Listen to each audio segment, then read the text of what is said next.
Oh, we're here. Hello, everyone. Sorry we're late. It's Ian and Kyle. We're here to stream cars. Ian and Kyle play versus system incorrectly. Incorrectly.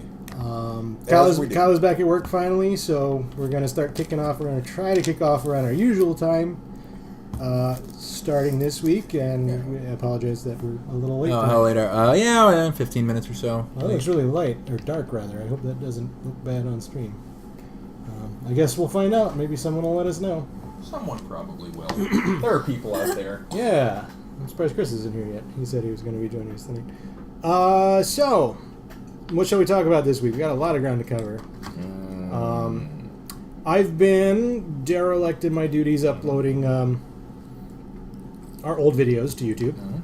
I have made a little bit of progress on that this week, but I haven't even gotten another video up and running, so we are stuck at video number 50 on the internet, which is the best one. It's a good one to pause on, for sure. But, I have 51 uploaded and about 2/3 reviewed, and I got a little free time tomorrow, so I'll see if I can't get through the rest of that and maybe even another video for the end of the weekend. And then, you know, we're only streaming every other week, so maybe I'll make even more progress before our next stream. And this is, of course, stream 54, so we only have a few to go in that regard. It's a lot of streams. I was reminded from reviewing that stream from, I guess it's 3 streams ago, or is it 4 streams ago? 3 streams, not including this one, which now that we stream every other week might be quite a while ago. I think it was from early or mid-January. It was after Chris had just left. It was the following stream.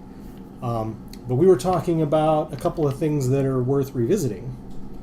We were talking about some board game stuff that's worth revisiting. We were talking about Ashes. And I had mentioned, I guess Chris isn't here yet. Maybe I should wait for him to show up to discuss the Ashes thing. That's probably a good plan. That's a good plan. Looking at one of those other topics. Actually, yeah, I should talk to him about the Gloomhaven stuff too. So those are not good topics. Good topics to talk about without Chris here. Mediocre topics. Yeah. One might say. We are both playing some video games right now. I have dumbly resumed playing Grim Dawn, or restarted playing Grim Dawn. We were both inspired, or I was inspired to.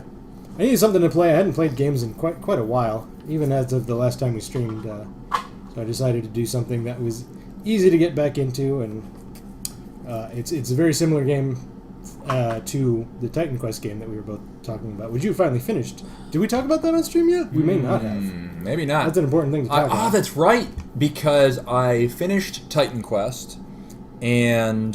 You did?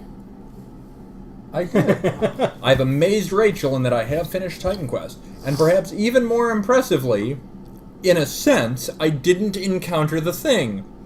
Yes, that's true. That's true. So, in fact... The thing we were playing up for the benefit of Chris. Man, I wish Chris were here. Even more amazingly, I think the last time we talked about it, and you're like, you're coming up on the thing, you're coming up on it, I think I'd already passed the thing. You may have already been past part of it, that is true. Without realizing it. Well, I didn't know. Yep. I couldn't have known. Yeah.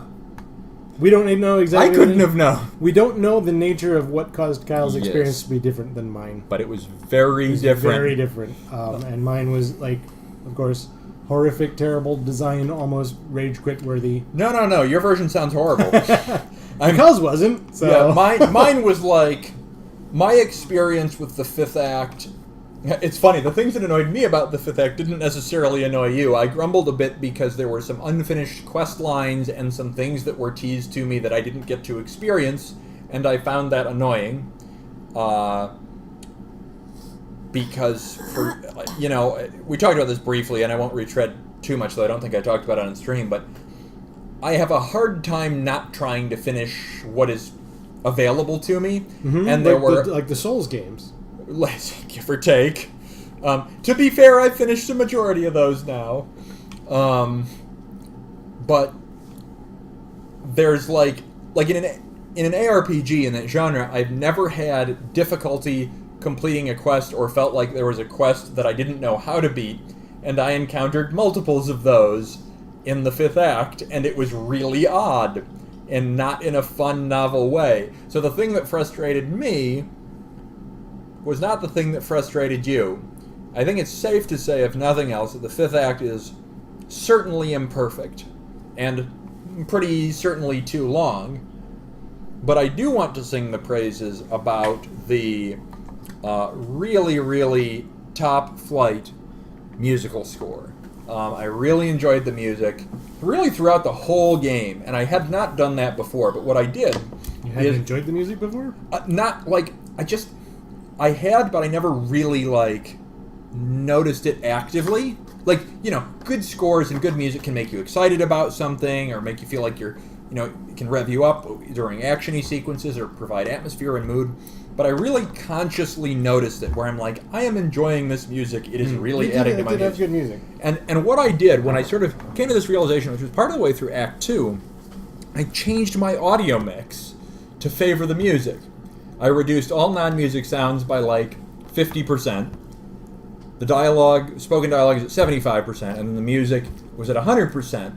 And so the result was, like... It's hard to explain, but ARPGs, you can kind of get into a zone. They're not, you know, I think they're a good game to kind of zone in with, and, you know, they are in their nature a little bit grindy. Welcome everyone. We're still talking about Titan Quest. And related games. But just doing that really heightened the ambience, and just, it was like you could just zone into the experience very effectively, and the score is pretty good throughout the games. And one of the strongest aspects of the new act is the music. Some of the zones in particular are really quite stirring, actually, impressively so. So, in general, well done on the music. Well, anyway, I was about 6 weeks out, 7 weeks maybe, from having completed that game, and of course I segued into Slay the Spire and then back out again, which Kyle also did, and we've been talking about a little bit. But about a week and a half ago, foolishly I would say, I started playing Grim Dawn again. As you do. Which is a similar game to Titan Quest. It is the follow-up game to Titan Quest, ostensibly. And sadly, both it and Titan Quest have an issue I have, which I find happens in ARPGs in general, but those games have a knack for it, where I'm really engaged and really having a good time and really enjoying the mechanics for about 60% of the game, I'd say. That's probably a good number to go with. And then you get your build together, and I've talked about this on stream before, so I'm retreading ground here. You get your build together, you get your gear sort of set up. The leveling curve is so drastic that the rewards kind of fall off, and it's more then about executing than it is about, you know, building and planning and strategizing. Right. Which are the fun parts for me, and the executing in ARPGs generally is pretty samey. Yeah. And you know, if you need to do that for like 10 hours, you really start to lose my interest. Right. So I struggled with Titan Quest tremendously from that regard, because I feel in Titan Quest it happens sooner than in Grim Dawn. Right. And I feel like it happens probably in the middle of the main game, where I start to feel like my build has come together, and it's just a matter of just pushing on through to the end. And the problem with these games is, as you release expansion content, the expansion content invariably falls past the end of the previous existing content. Right. So it lengthens the game experience, but for me, it lengthens that part of the experience that I don't enjoy. Yeah. Or I enjoy less. Yeah. So I started at Grim Dawn again, and I'm very near the end of the base game, but I'm already in that zone. I'm kind of struggling to push forward a little bit. I'm doing better than I was a few days ago, but it has been an effort. Yeah. And of course, Grim Dawn has one expansion that I have not completed, have to push through. So I got another, if I'm going to succeed this time, and I worry that I might not, probably another 2 hours to the end of the base game, and then I think the expansion is about 15 hours of content. That's a good chunk. We'll see if we can do it. Yeah. They just announced they create entertainment this week, another expansion for Grim Dawn, which, you know, based on what I just said, is not something I'm really excited about. Right. But we'll probably purchase because I do really like the very first 2/3 of their game. So yeah. I you know, it's interesting. We talked a little bit. I'm pretty sure we did not specifically discuss this on stream, but Diablo 3 had a very interesting, like specifically in the context of that experience you're talking about. One of the things Diablo 3 did really, really well is, you know, instead of a traditional skill tree system, where the tree has some amount of width and some amount of depth. But you make choices along that path, and they're typically very meaningful choices. In non-Diablo games, right? Yeah, sorry, yes. In the skill tree, traditional skill tree approach, Diablo 2 and Grim Dawn and so forth, and those choices have a lot of meaning, and that's empowering, and it's enjoyable to make those build selections. But then there comes a point when you feel as though you've reached a reasonably strong efficiency in your current build, and all you're doing is adding additional points to make, like, the damage of your lightning bolt a little bit more, but it doesn't change the fact you have a lightning bolt. So that sense of development, that sense of decision-making agency about the way your character is experienced peters out. It's kind of the threshold you're talking about, where you lose that part of the experience. And the trade-off that Diablo 3 made, which I think is so interesting, is they made fundamentally a linear path. And yes, you can tweak some things with runes, but generally speaking, at least when I experienced the game, it felt very much like I usually wanted the new rune that I unlocked in this very linear progression for each class. Well, that's very wrong. Oh, interesting. This was the case when at least back in vanilla, but I really haven't dumped time into it previously, so maybe they've balanced them to be more circumstantial since then. The secret to a game like Grim Dawn or Diablo 2, where you have a skill tree that has that development that does peter out in terms of rewarding, meaningful skill allocations, as you say, is you should time the petering out to the end of the game. Right. And Grim Dawn and Titan Quest do not do that well. They do it very poorly. And I think Grim Diablo Dawn's 2 actually does that pretty well, because it has that peter out point, but you sort of finish one playthrough of the game about when your points start being less meaningful. At least and then if you want to keep going, and I understand that some people want to keep going, but that's not the part of this game that I enjoy, then you play on the higher difficulty, which is you play it again and you get the little minor rewards that you're talking about. Right. It's interesting. Just thinking back to D2, I feel as though, and this is my memory of it, which is distant enough that it may not be accurate due to the brain problems. That part of the experience ends at about the end of the main game, and I felt like they didn't. The expansions added onto that dead space where I felt like I was not, because I remember, especially with my assassin build, like I hit that point right at the start of the 4th act, which is the first only expansion. 5th act. Right, because of the that's right. That 4th one is the teeny one. Yep. And in defense of Diablo 3, I would argue, and you have argued, Diablo 3 doesn't really have a skill tree or a build. Right. It just gates the skills that you have available to you, which eventually will, and quickly will be, all of the skills in the game. Right. Mostly for the purpose of familiarizing yourself with it.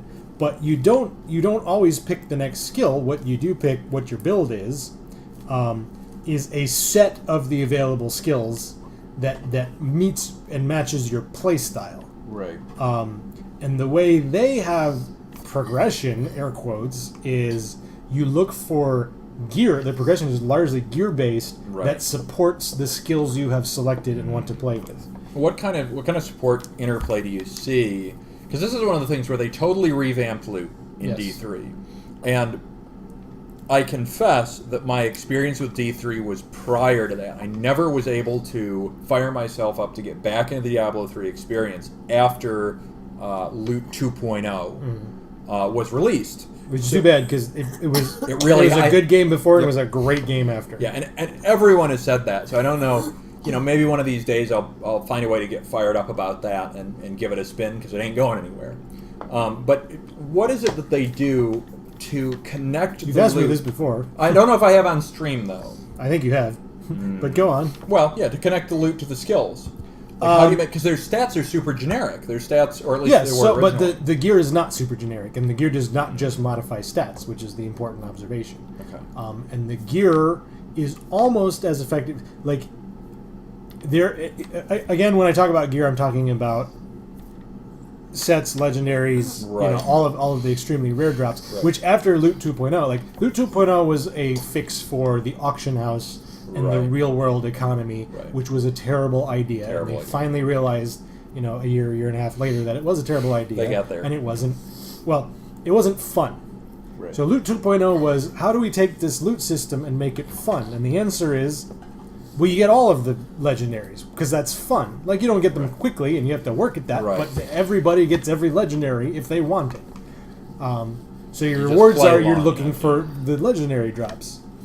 And the legendaries affect the game in so significant ways. Like, some of them are just straight, like you say, like, big damage boosts. But I would say that accounts for...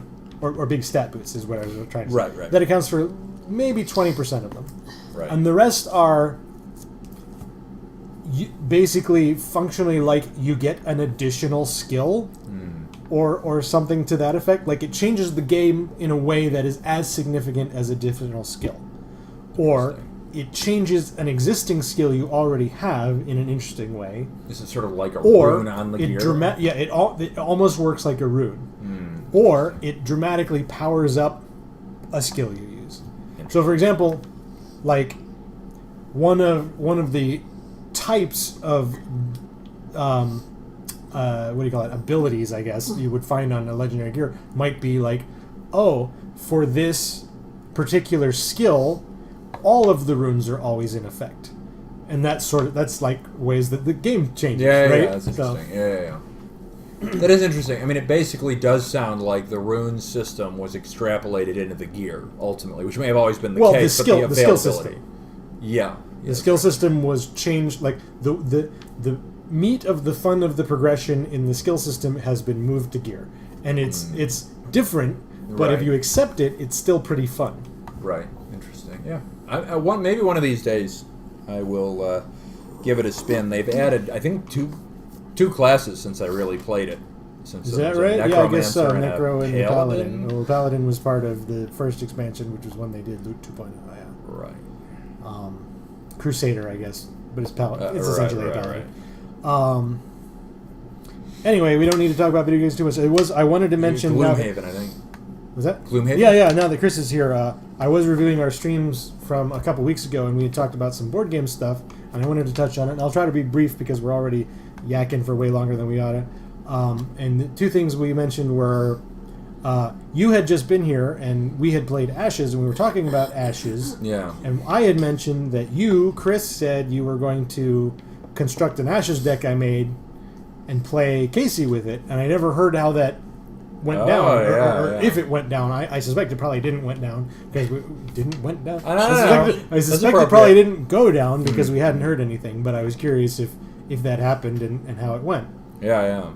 And the other thing we were talking about at the time is I was involved in a game of Gloomhaven. Past tense. I'm still involved in a game of Gloomhaven. Yeah. I'm still having fun with it. I'm still playing with Chris Larkin. Supposedly weekly. We've been a little spotty, but we're trying to stick to it. And I have two funny stories. One when we last spoke about it, I said we reached the end of a quest line, and I felt strange because I didn't know what to do next. So I said we had to go back and revisit some of the earlier decisions we had made about how we would explore the world. And the result of that was Chris is responding here. Yeah. So we should.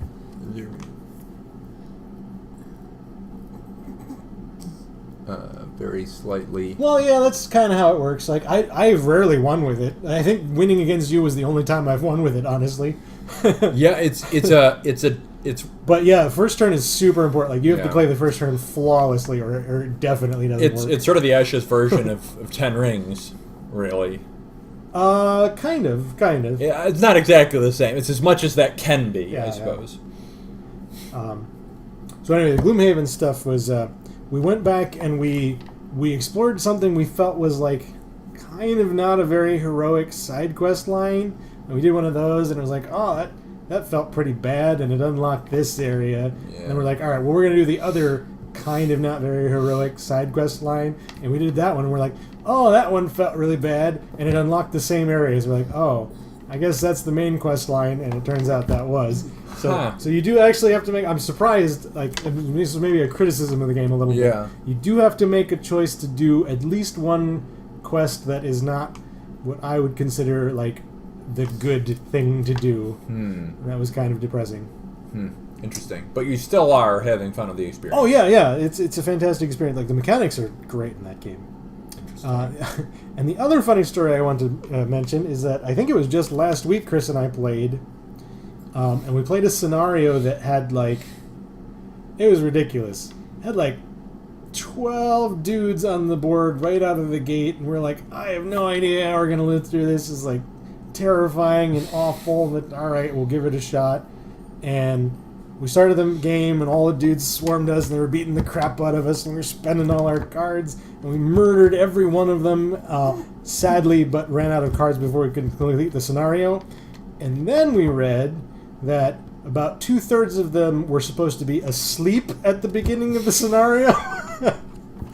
So we just got rushed by literally everything in the scenario and beat them, but didn't complete the scenario, and I'm hoping we'll get to revisit that soon. It was kind of a funny outcome. Yeah, that is sort of a novel conclusion to reach. Yeah, that's super important, Chris. We have been, because we haven't been playing as consistently as we want, we've been getting a little confused about what we unlocked when and why we should go to some places. Right. And it's important to have that information. I think that covers everything I wanted to talk about from that stream. It was an entertaining stream. Yeah. I'll have it up soon. I do have some new stuff here that I should show off. Yeah, definitely. That's pretty rad. And It's then sitting maybe- here, by maybe we'll golly. jump into some Versus System Sol. Yeah. So, as I mentioned in weeks past, I have decided to spend too much of my money on purchasing That's pretty awesome. LPs. So this is Have you listened to any of them yet? no, I don't have a record player. Okay, just checking. This is the Yeah. Undertale soundtrack Yeah. on LP, and this is the Steven Universe soundtrack on LP. Oh, look at that. Look at that. Four LP set for that, one for each crystal gem. That's pretty cool. Kyle and I are watching Steven Universe together, and Rachel is. And this just came out a few weeks ago. Steven Universe on DVD, finally on physical media. Whoa. For the first time in the United States, like friggin' 5 years later or whatever. Yeah.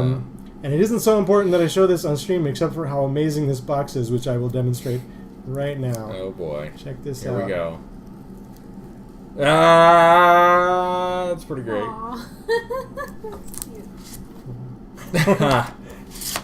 That is pretty great. That's worthy. All right, let's play some cards. All right, did that say 52 season 1 episodes? It did. Is that accurate? Probably. Okay. We're more than 52 episodes in. I guess that's probably true. I guess if If you count... the episodes are only the 11-minute ones. Right. This deck here, it turns out, this one, the deck that I am looking at, why is this not obvious? This is an A deck. Uh-oh. Did I leave my Sharpie here? Uh-oh. Where's my Sharpie? Here's my Sharpie. Yay, Sharpie.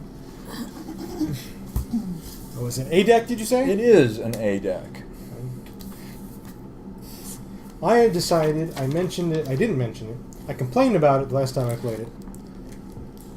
And I haven't even reviewed that stream, but I made this decision, I didn't tell anybody about it yet, so you will now be the first to know here live on Ian and Kyle Play Versus System Incorrectly. And that is, I think I'm going to retire the Arkham Inmates vanilla A deck. Because I never enjoy playing it, and there's no sense in keep playing it, even if it's like got some good stuff in it. If I don't. Which one is that? Crime Doctor? No, it's just the vanilla Arkham Inmates. Like, I can like understand if you Croc wouldn't. and- Yeah, it's like.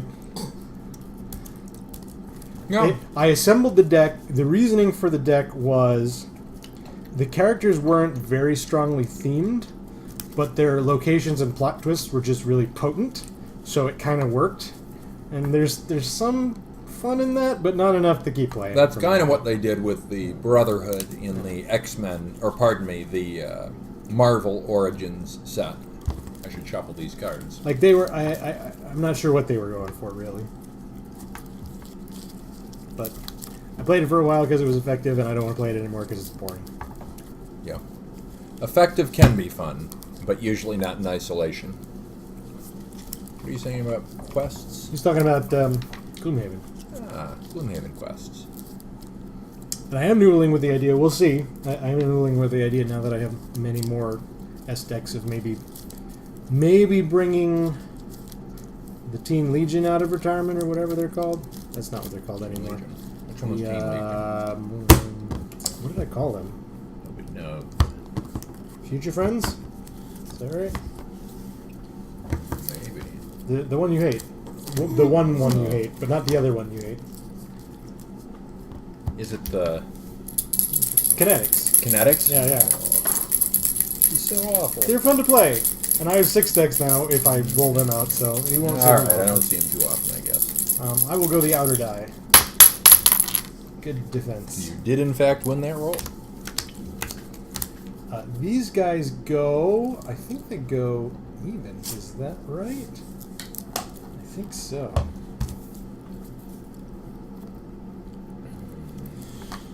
I'll keep this. We'll see what happens. I don't remember how to play this deck. This might be a mistake. I may have should have thrown that out. We'll see. Maya shoulda. Maya shoulda. You went Evens. evens. I do have microchip. Uh-oh. Microchip I may activate and remove from the game to turn a face-up plot twist with a cost of 1 or less. I control face down.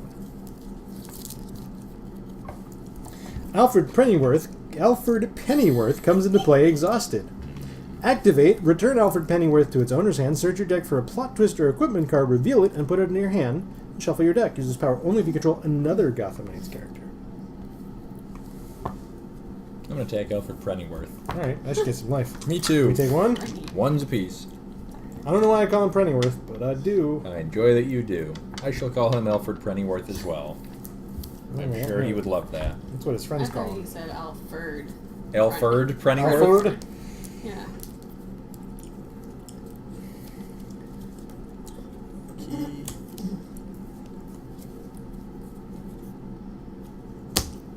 It's now your initiative. Well, I'm going to recruit Barbara Gordon. As an additional cost to recruit Barbara Gordon, reveal another Gotham Knights character card from your hand. I will reveal Batman. Batman.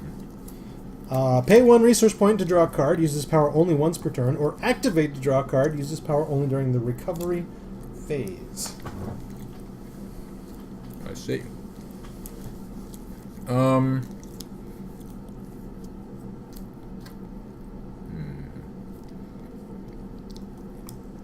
That's stupid. And yeah.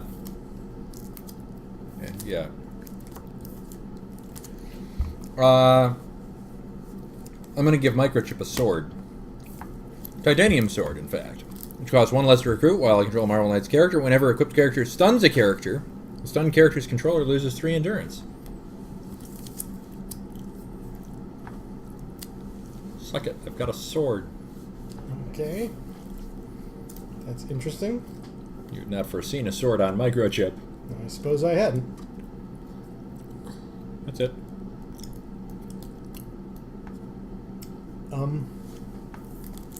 I think I'm going to attack Microchip. What? Is that the right thing to do? No, I have to pass. I'm going to attack. What is the attack? 4 and I'm pinged for something? I'm also going to flip up Punisher's Armory. I can pay 3 endurance to ready it. It is a location. I may also activate it to give a Marvel Knights dagger I control 1 attack. Attack each turn 2. And yes, when you are stunned, you will take 3 damage. How much are you attacking me for? You really mumbled that. 2. The sword doesn't boost your attack? It does not. But it pings you. Oh. Like a sword would do. So I'm taking 2 plus 1? What am I pinged for? What's going on? Who are you? Where am I? Who has brain problems The now? titanium sword, I will reread it to be sure that I'm doing it properly. Whenever equipped character stuns a character, the stunned character's controller loses 3 endurance. Oh, okay. And I am attacking you for 2. I see. Alright, so I will take 5, I think, is I will the take math there. 1. And am stunned. Huh. Alright, well, I'm not going to do anything with Barbara Gordon but draw a card. That's a good play. Get a Microchip. Get a microchip.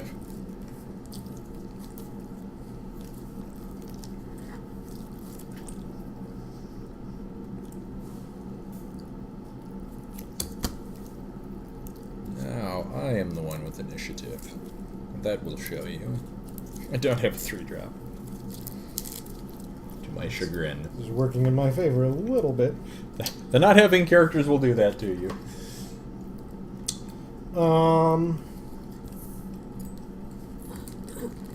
I'm going to recruit Spoiler. Whenever I draw a card, I may gain 1 endurance. And then I'm going to pay 1 resource point to draw a card, and also gain 1 endurance. Fighting against the wrong deck to only have microchip and a sword.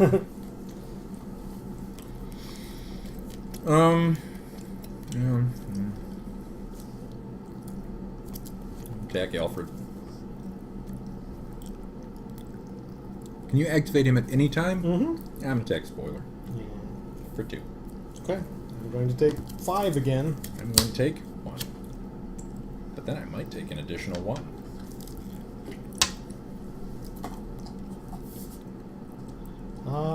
Yeah, you're going to take 1. No! Well, wait a sec. Let me think. Yay! I should do this now. I don't know why I'm waiting to do this.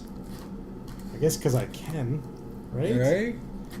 I don't know how to feel anymore. I guess I can. That's so weird. I'll hit you with Alfred. That's nonsense. Ow. Nonsense. And then I'll draw a card. What's going on? Microchip has a sword. I understood that part. That's all you need to know.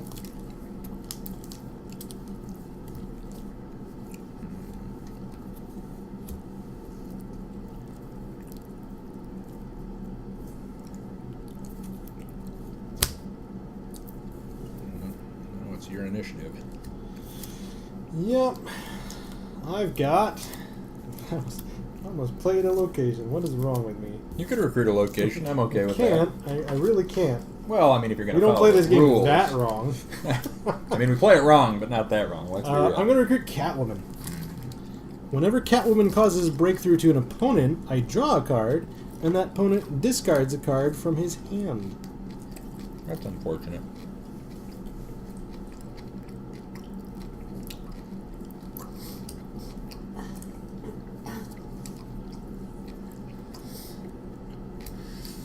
I don't love that. Mm-hmm.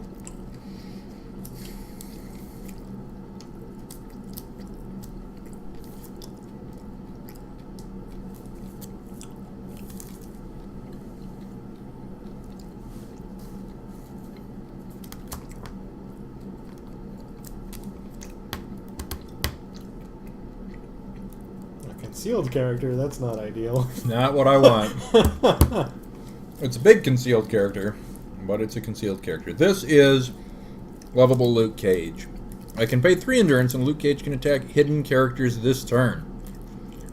Whenever a character an opponent controls is put into a KO'd pile during the combat phase, I get to draw a card. Also, I have microchip with the sword. Yep, I see him. Catwoman will attack him Yep. for 6. Now, see, I could fire Punisher's Armory for 18 life to try and get the counters done. If you really wanted to. What does that get you? Spoiler?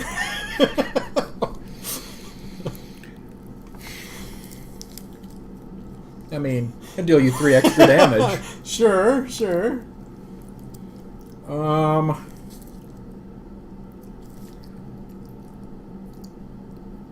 That's a lot of life. It is a lot. It's absurd that you're considering it, sir. That's true.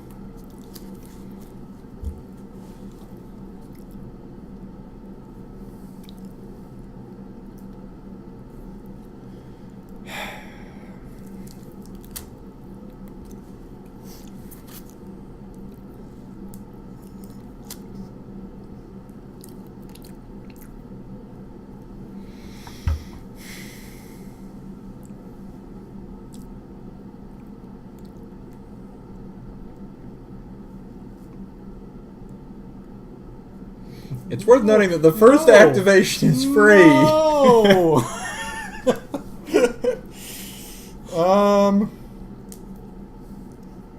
Yeah. If you're gonna do that, you may as well concede. No. Yeah. I'm gonna do it. I'm gonna do it. It's only 15 life because the first activation is free. Okay. Activate it. 15 life.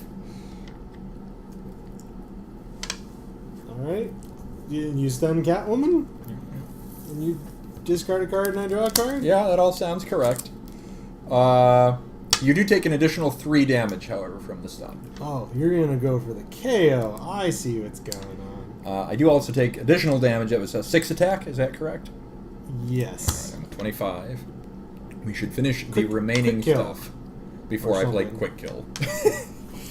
And I must discard a card. I'm going to discard the Punisher Armory. I am then going to flip up Hell's Kitchen. Hell's Kitchen says flip Hell's Kitchen only if you control a Marvel Knights character. Whenever a character an opponent controls is put in a KO pile during the combat phase, that opponent discards a card. I am then going to play Quick Kill. As an additional cost to play Quick Kill, this is the tricky part.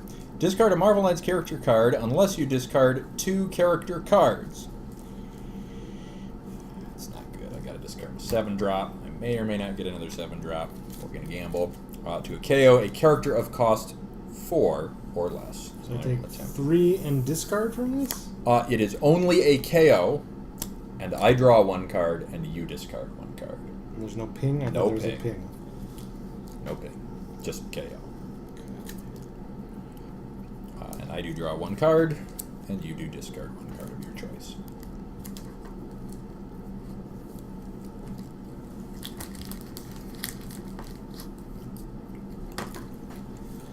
Now I'm going to Okay. attack Alfred for 8. Alfred. Well, you can just pop him. Mm-hmm. Yeah, I'm going to attack him for 8.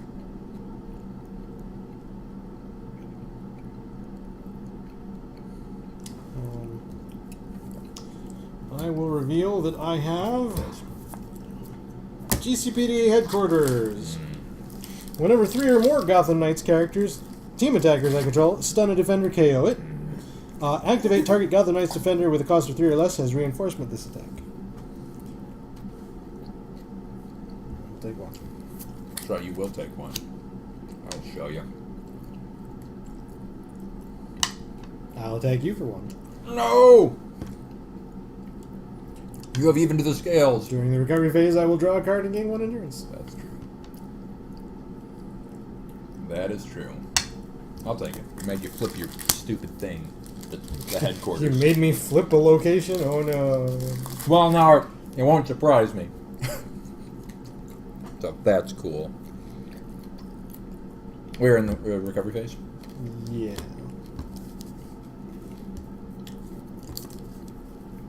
I think I'm finally going to use Alfred. There comes a time in every man's life when he's got to use an Alfred. I'm going to go get a team up. Right on. Face my cards a little bit. Plan.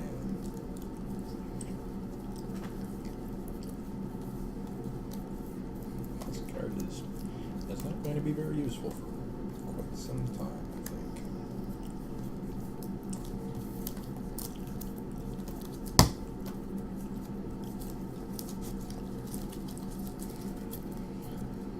What is this? And this is your team It's a up. vanilla team up. It does literally nothing.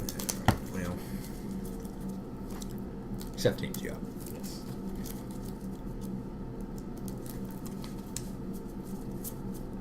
Oh, did I bust a sleeve? I did. There are worse fates. Hang on, I'm going to do a repair. I can find my green sleeves. Green sleeves.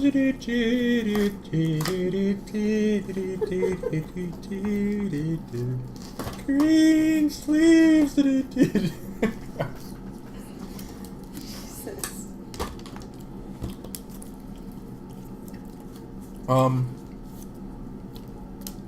Pretty good.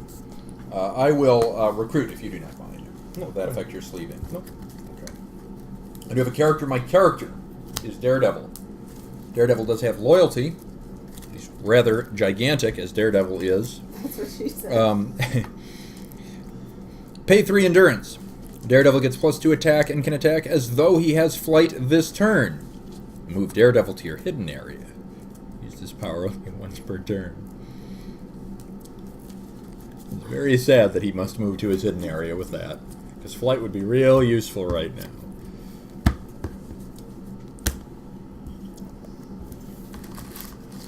But I can't win this game if Microchip is my only visible character for forever. Okay.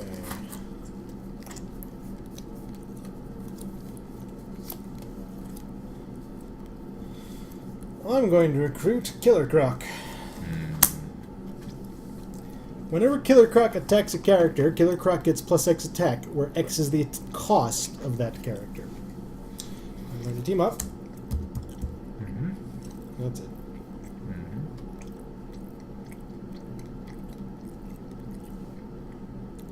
I feel you. Feeling it.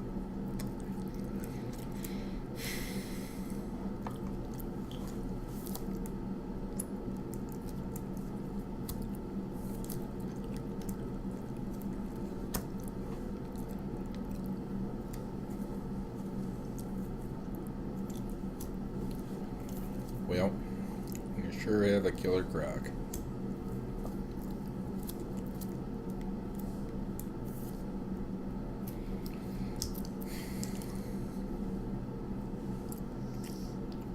I'm left with the only obvious choice, which is that Microchip will attack Spoiler.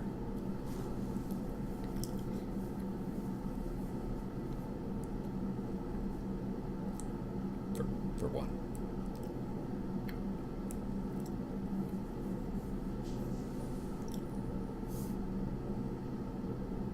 It's only one, you don't need to reinforce. What are you doing? That's right. This attack is so underwhelming, there's nothing you need to do. I'm confused. What's going on? Nobody saw that coming. Nope. Use the 1/1 attack and Spoiler. In case you're wondering, I will be counter-stunned.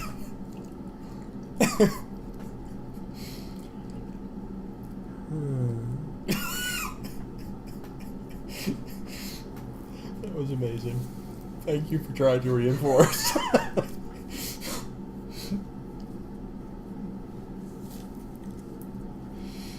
All right. I'll take 4. Is that how that That is works? correct, and I will take 1. Pardon me.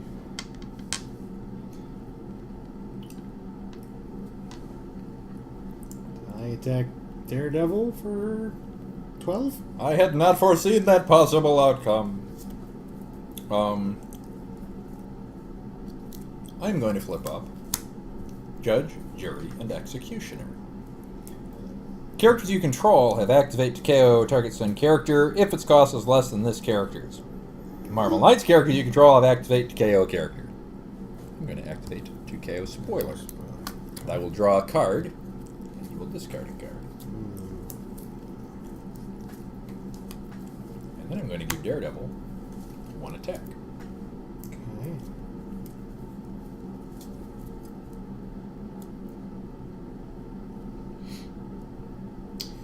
So your characters have activate to KO any character?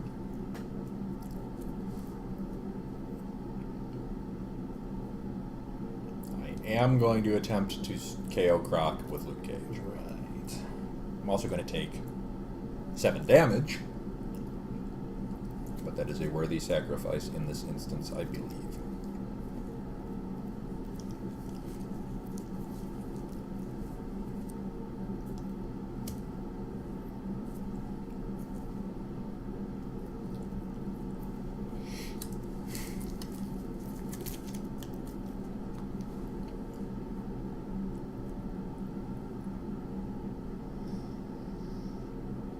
Okay, I accept.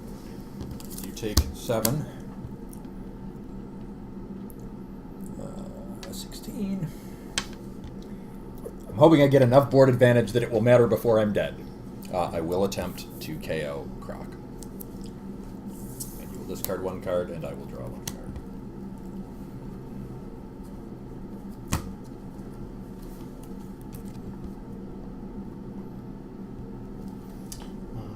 draw a card. I didn't read all of it, but I have a stream. Well, I'll share it. And you drew a card because you did the thing with her. Gotcha. Cool. I'm going to lose microchip. Goodbye, What? Sword. You were amazing. What? Worth every penny. There's really a useful card that I have consistently not drawn. Indeed. Texted it to you. Thank you, dear. You ever heard Dick Grayson? Yeah, Dick Grayson. Whenever Dick Grayson stuns a character, draw a card. Right. That is a thing Dick Grayson does.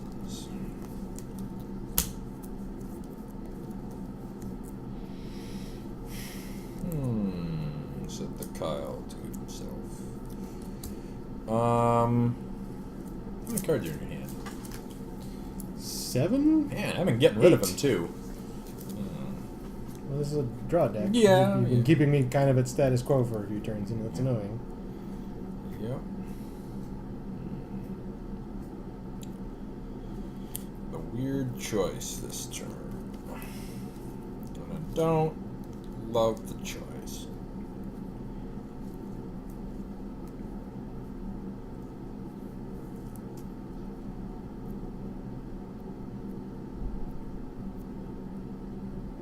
Boy, that's shady.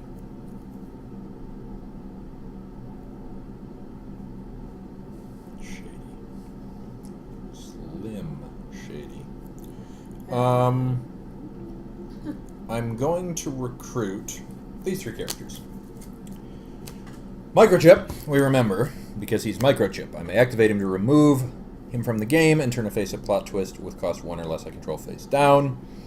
I also have Blade as an additional cost. To recruit him, I must reveal a Marvel Knights character from my hand, which I'll reveal Black Panther before recruiting him. He also gets +1/+1 while equipped.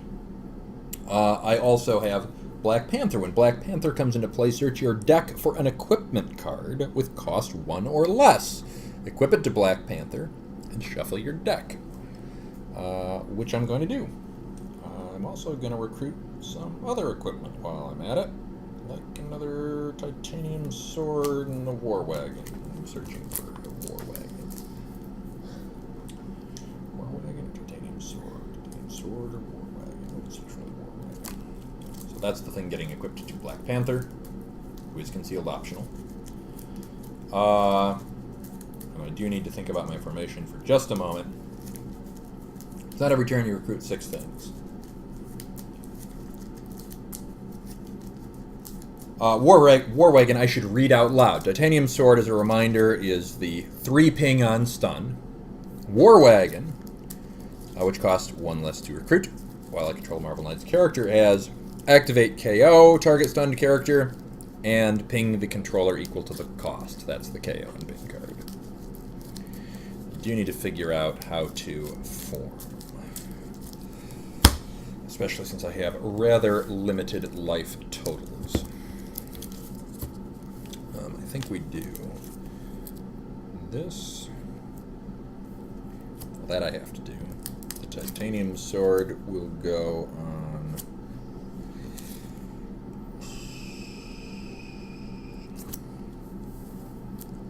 Blade. Will go on the front. It's worth noting nobody has range at the moment. Maybe I protect Daredevil and save myself some life. Probably go for Black Panther.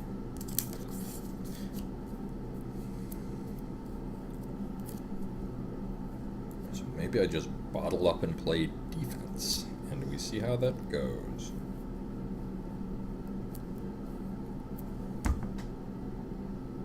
Good enough. I attack Blade. I will be reinforcing. I'm going to take a bunch of damage. And by that, I don't mean a bunch of damage, I mean 2 damage. But then you get to draw a card. That will happen. Shocking. What is going on here?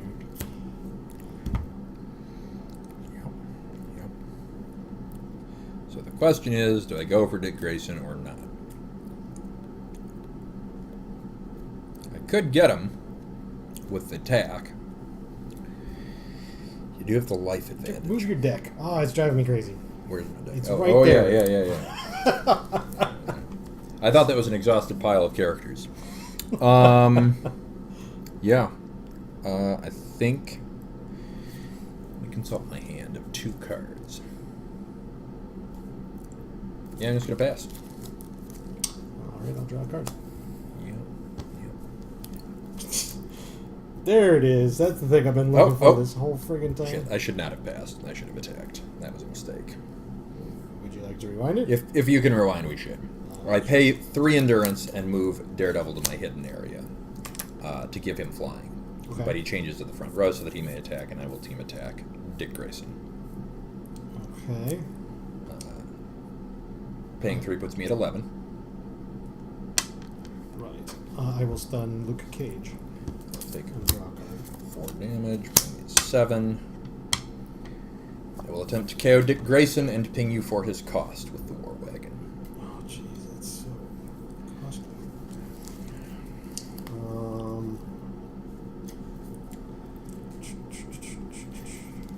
Do empathize. I took a lot of extra damage for that attack, but I have to get the KO and count on my initiative being enough, because I'm down to 7 life.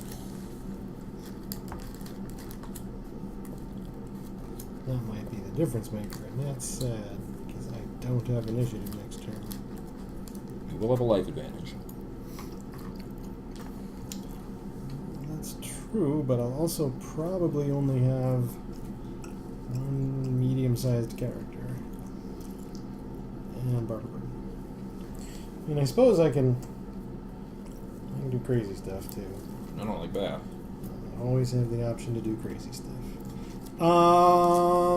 Yeah, that's gonna work.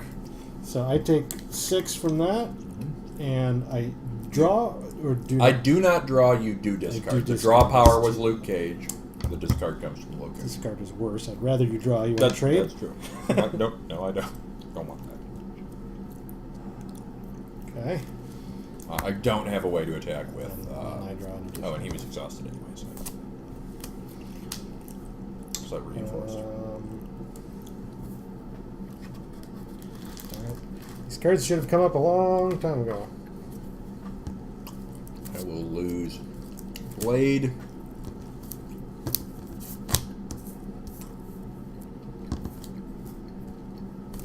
Draw.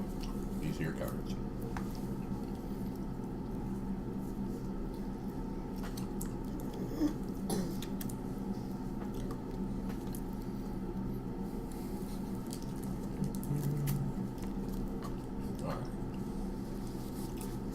Now, I'm going to pour Koja on my shirt, and then play my turn.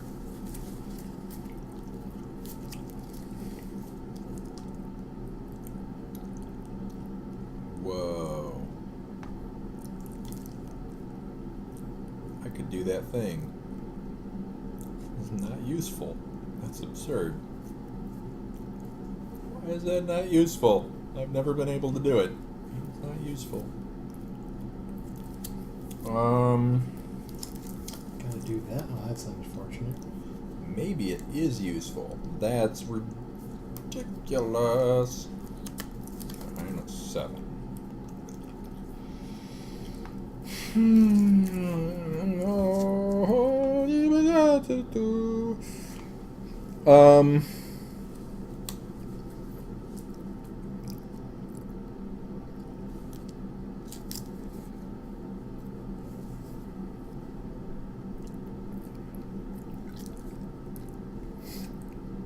That is the right play.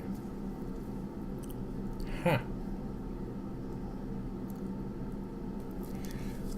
I'm going to recruit... It's so weird. I've never done this. Well, I'm going to recruit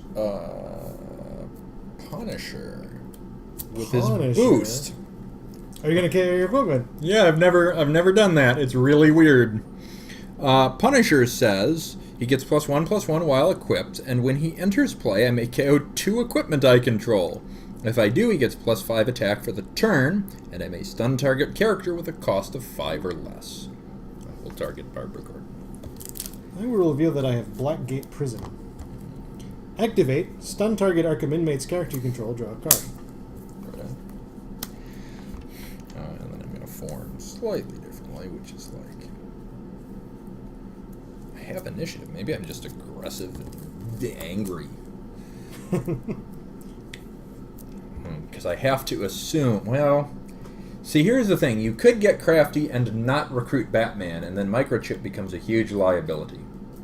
So maybe I do keep them back here. And I assume that I can get whatever you do with these guys. It's like a little reinforcing. I guess that's better. That's what we'll do. See what happens. I don't yet know what your play is, and I've got to make sure that I limit your ways to punch through. I'm going to recruit Spoiler.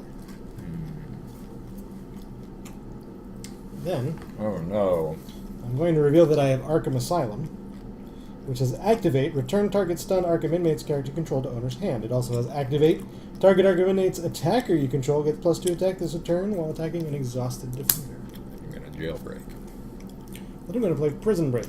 That's the one I meant. Play Prison Break only if you control an Arkham Inmates character. Shuffle your hand into your deck, then draw a card for each card you shuffled into your deck this way. 1, 2, 3, 4, 5, 6, 7, 8, 9, 10, 11. Huh. 11 is the number. Right on. So I'm going to draw 11 cards and gain 11 life. That's going to make this much harder. Mm-hmm. But you have spent a resource point. That's true. I don't know what's wrong with these sleeves. They seem to be at the end of their rope. Bye, honey.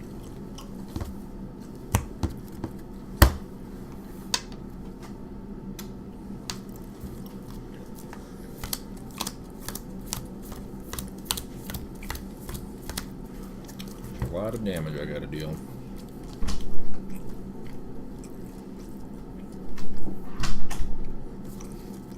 Then, I'm going to play Prison Break. Aw. That's a lot more damage I got to deal.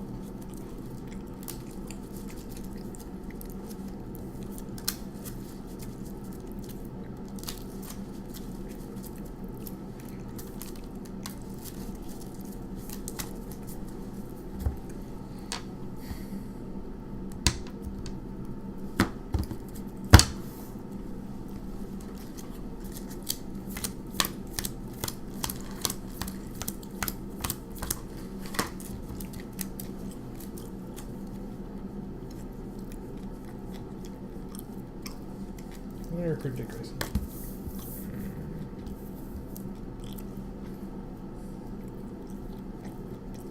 Yep.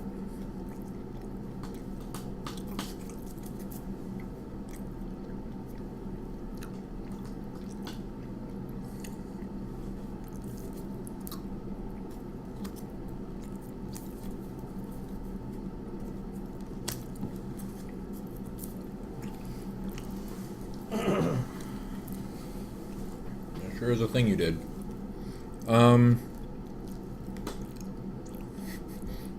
Punisher's gonna attack Dick Grayson. My attack is 14.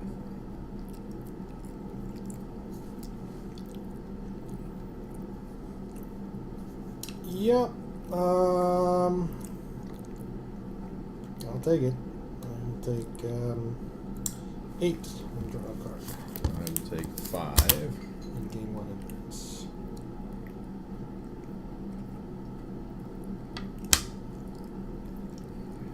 Whew.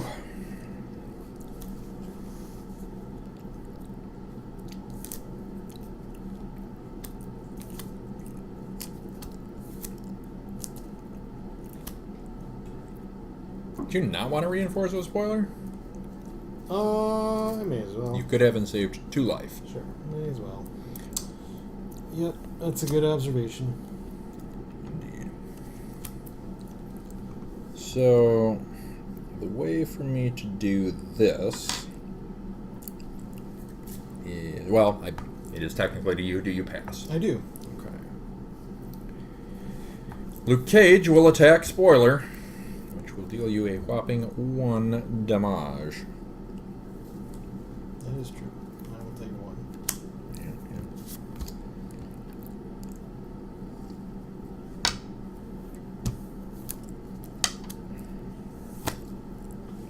Assuming you pass again, I do have another judge, jury, and executioner, and I will attempt to KO your 2 characters. You will discard 2 cards, and I will draw 2 cards.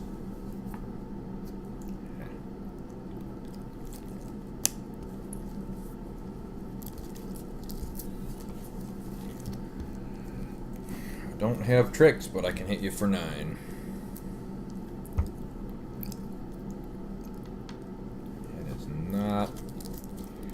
Not going to be easy next turn for me, I think.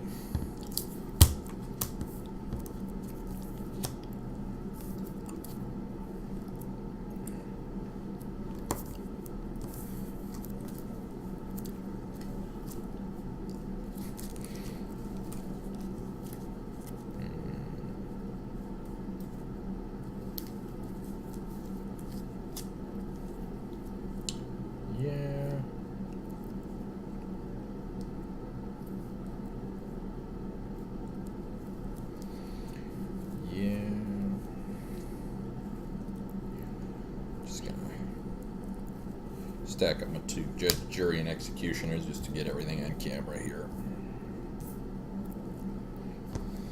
Now it is your initiative.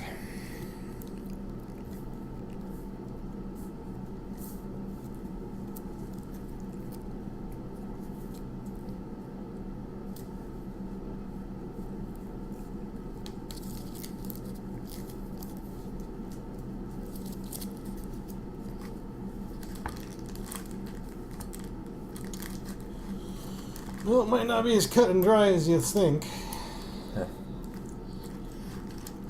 Well, I'm fighting an uphill battle at the very least here. I guess I got a lot of dudes. But I also have 2 life.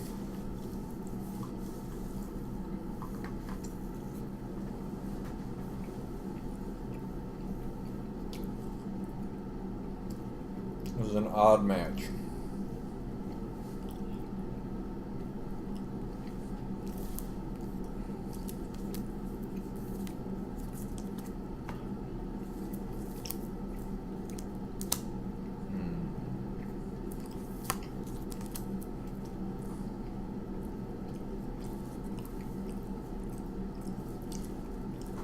To be fair, I should have used my Punisher's Armory last turn to deal you 1 extra point of damage. That was the trick I should have done. Waking for God, as that was quite a while ago. But I'm going to remember this turn. And I'm sure you're going to feel like a chump if that 1 point makes a difference.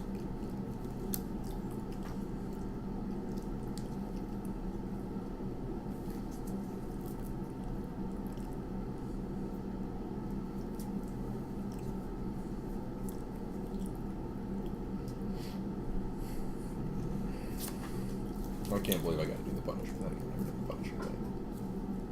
I'm going to recruit Batman. No, hang on. I missed a step.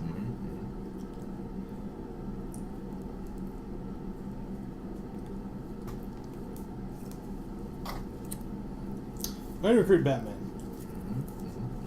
Batman gets +X, where X is the number of cards I have in my hand. He also gives Gotham Knights characters the power Exhaust to draw a card.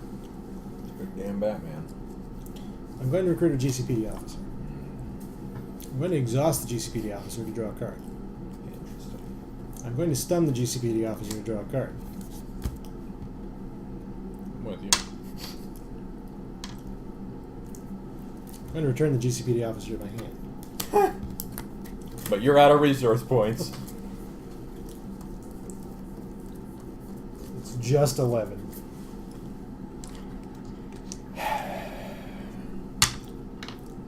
Sure does mean I'm dead this turn. Probably more dead, and that makes me sad. I don't know, man. You got a big life advantage. We'll see. If you have a big drop, I'm dead. If you don't have a big drop, only probably dead. Well, Possibly dead? don't have my 8 drop because I had to discard it earlier. And I didn't draw it again. And I don't have a search.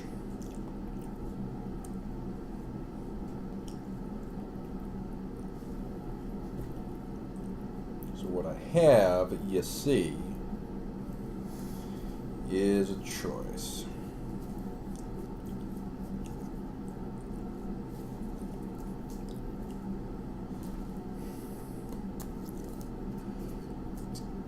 Got This to one's split be... too. These cards just have bad days. I think it's that.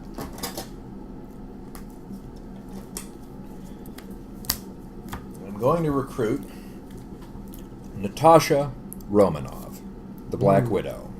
It's a pretty big character. I'm probably She's dead. solid. She is a 6-drop.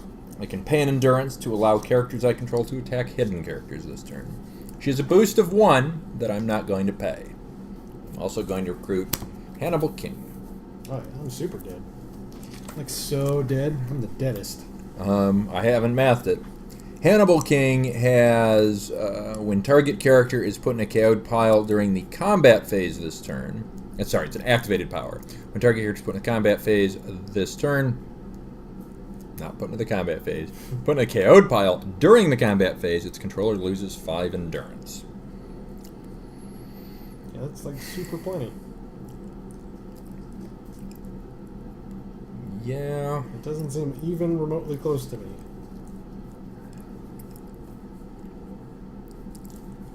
Yeah.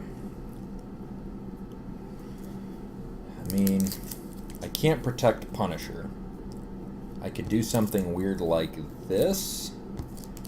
Punisher would be dead if he were in the front anyway. So if I do this and you don't have flight, then I save some damage. You're going to hit Black Panther. I'm still dead. I reinforce with Punisher. And then I do that. I still have to fight through Batman. Yeah, but you got like 30 damage over there. Yeah. To my 3. Yeah. 3 plus whoever you stun. 8. If Which- if that. You know.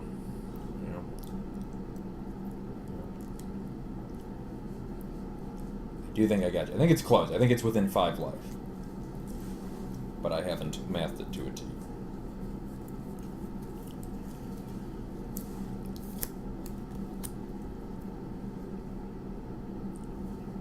That's what I got. Yeah.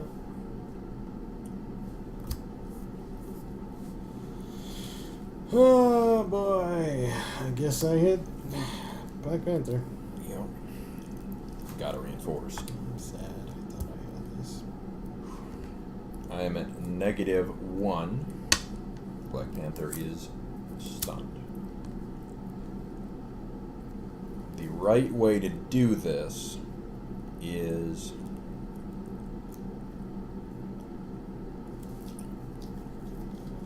I don't think I have you unless I can get Batman with 1 attack, with 1 character. Really? Why? Well, so if I attack you with, let's say, these 2 characters, just for sake You of get to argument. swing through with 1 character, and your ping and the stun is enough to kill me more than it kills you. If I stun you for 7 and ping you for 5, that's 12. Puts you at 7. I will be at -6. I gotta deal you another 13 damage. And I have precisely 12 on the board.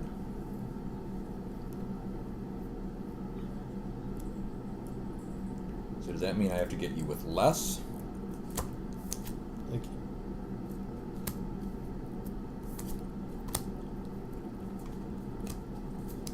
How does Punisher's Armory work? The first one's free. So you can do this team attack here. And then you have 14. Is that and enough to 5. get you? It should be, right? With the Punisher's Armory or whatever that thing is. That's 1 attack. That's all you need. You're 17, right? Mine is. I'm an 18. That's true. If you have absolutely nothing, that would be enough. There's nothing I can play that improves Batman's stats. That's true. A power-up does not give him 1/1.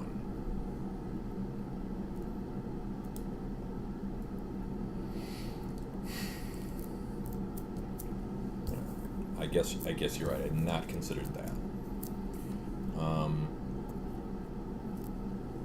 So that is 18.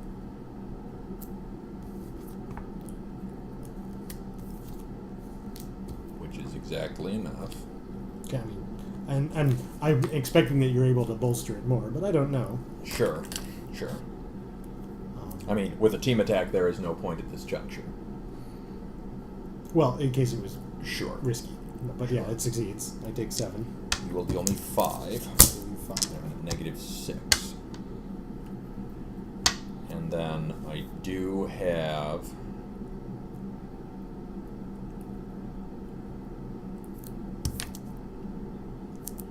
KO. And one more of these guys. That pings you for 5 more. That's 7. And I go to negative 7. You win by 1. It was very close. I did not have additional stats. Dang it. Should have been mine. It was 1 away from being...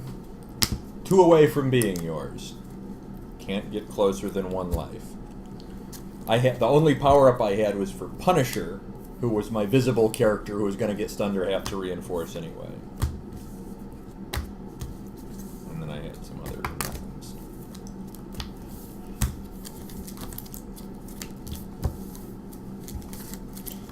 It's a big damn Batman. I've seen bigger damn Batmans, but 1818 is not trivial.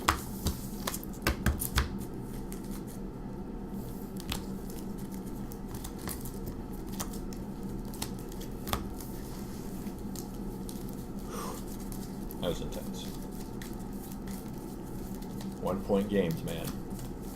Always intense. We don't do that much. We don't. I'm glad it was a good job. I We had a slow enough start that I was able to build some momentum. I might not have won that had you not pointed out that if you powered up, your stats were neutral. I might have effed that up somehow. So you get at least partial Well, I mean, credit you for don't that. know. I could have like a defense pump. Yeah, that's what I was afraid of. I don't. Yeah, I was going to say, I don't think you have those in that deck because you have to focus around the draw and the life gain. I do have attack pumps, but your KOs made sure that they were never valuable. I did a lot of KOing that Did game. a lot of KO. Usually this deck does 1 or 2 and then threatens more, but that time I did a lot of KOing. And I was like making you discard cards, and I was drawing a ton of cards, but I had to discard my 7-drop, who was also my 8-drop, and I didn't really get a substitute, and I got to do Punisher's crazy thing.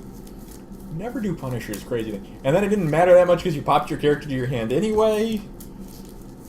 And then drew a bunch of stuff. Jailbreak. By that I mean prison break. I'll get that right one of these days. It was interesting. It was a strange, interesting game. I thought I was going to get to do it 3 times. Usually I do. That was a Yeah. surprise that I didn't. Yeah.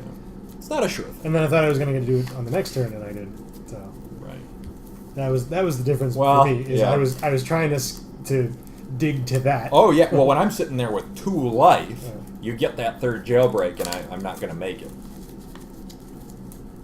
It was already, again, a game of 1 life, so you gaining another 10 would have certainly been the difference.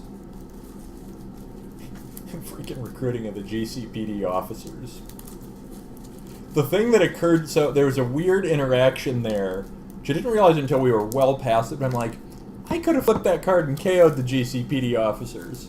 That's true, but would you want it to? I'm have? not sure, but it would have done stuff, because I guess... the ping is more important for you. The ping of Batman. Yeah, the ping Well, of I guess the Batman ping is a big happens. Well, you didn't have your character to play yet. Right. I guess I wasn't certain of it, but it would have interrupted The some funny of thing your was, stuff. I could have saved the return to my hand for Batman.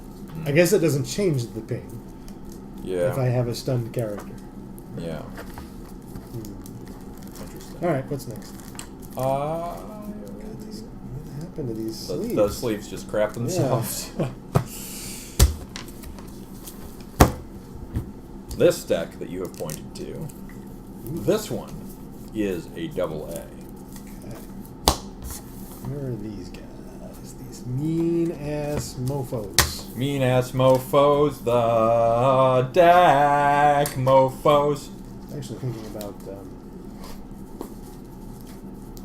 re-sleeving these guys, or making a slight mod to these guys, but I don't remember if it was relevant. You never do until it's too late. Is they? Are these they? They are they. They are Let they. me look a quick pass on the... That card is flipped upside down. There is an improvement I could make. I don't like that. Interesting. Well, maybe I like that. It could be interesting. Interesting. It's Several- very minor. Several of these cards are just flipped for now. I have an alternate drop What is that I going have on? in mind a better alternate drop. I don't understand why random cards are flipped. So, if things are going bad, I could make them go a little better.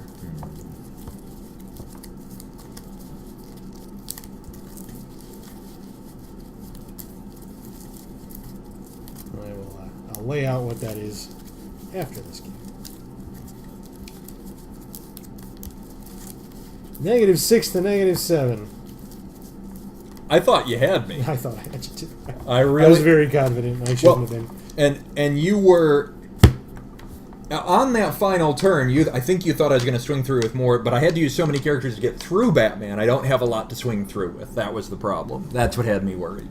Because it was a lot of firepower, but I need most of it for Batman, and that isn't a huge net gain because you're getting a counter stun, and I'm getting 7 and then the KO, but it's still.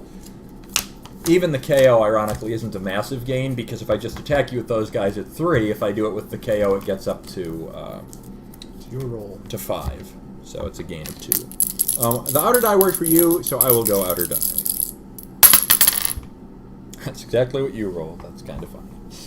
I think I gotta ditch these. I will go...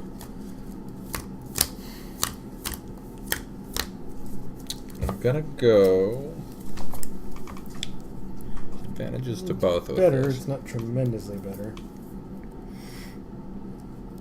I'm gonna go... Oh, this odds. I'm gonna go odds. this might not work. That's interesting. And I am going to ditch that hand. That is not a hand that I want. I want a different hand than that one, and hopefully these next cards represent the hand I do want. Come on, deck. You're a fun deck when you work. I want you to work. Better. I need something else soon. I'm going to read this card. I don't know what this card does. What the hell? That's uncommon. Did you say you went odds? I did. I'll read the card in a moment then. I'm going to put down this here card into my resource row. We're doing double A, right? Correct. And then Right, I'm going to what's going recruit. I do have a 1-drop, which is novel. It's Speed Demon. At the start of the recruit step, he gets a counter. When he has 2 or more counters, he is reinforced. Thunderbolts are double A's? I thought they were S. Did we promote them? I don't remember.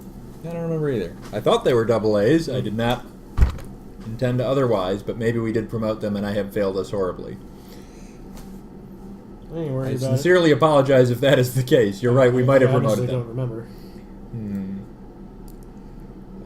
But yeah, right now he's just Speed Demon. I'm not going to play a 1-drop. Yeah, thank you for 1. I'll take 1. This is going to go so bad if I don't get some stuff really soon. Well, if it goes real bad, we'll have time for another game. That's true. And it will be less bad. I'm going to draw this card. Hey, look. I'm going to draw this It's card. that alternate draw that I didn't want to get.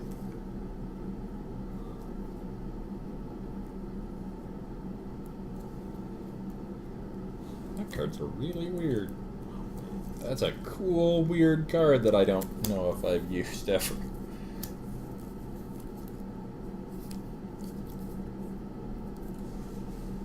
Alright. Well, you're going to recruit Tomorrow Girl. Tomorrow I Girl's am. power is when Tomorrow Woman comes into play, you may move her to target opponent's front Oh row. no. Cosmic.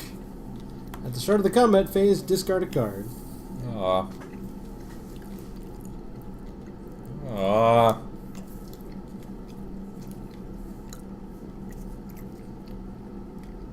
Oh.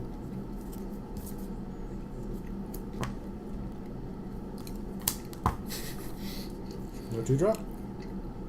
Nope.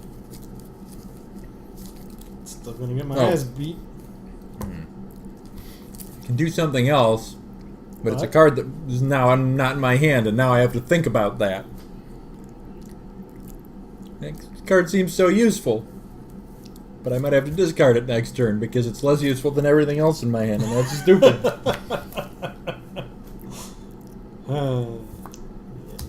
Yes. Good. I'm gonna attack you. I'll take. You can't team attack. I I'll can't take team attack. 4 and then 2. That is correct. Assuming you pass in between.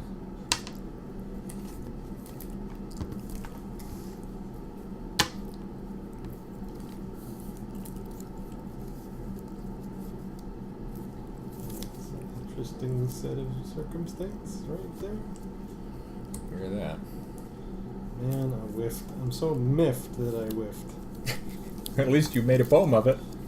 I do have a 3-drop. I'm glad you recruited me a 2-drop because I missed on that. It's Carlos Elf and Moonstone. Whenever she becomes stunned, if I control 5 or more resources, she's a free recovery.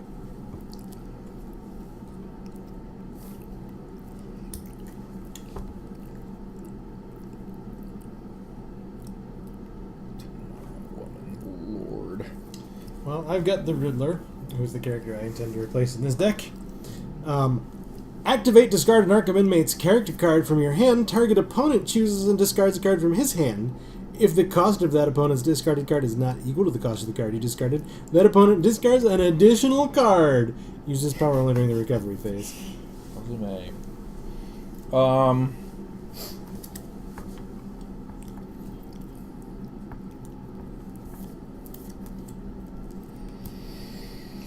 Well, yeah, I guess I play this. This card is strange. I'm gonna flip up Thunderbolts Mountain. I don't use this one often. It's a 3-cost, 3 threshold location. Terraform. Activate. Put the top card of your deck face down into your resource row. At the start of your recovery phase this turn, KO a resource you control. Use only during the combat phase. You will enter the combat phase and I must discard a card. Oh, interesting. It just cycles cards in your Cycles. resource row. It's very strange. That's really good, though. It's going to be Bigger Venom. We've now gotten rid of Little Venom and Bigger Venom. Then I'm going to do it once we enter the combat phase.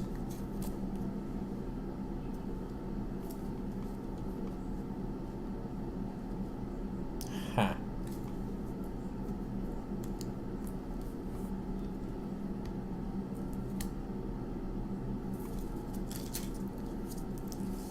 Probably not going to fall for that.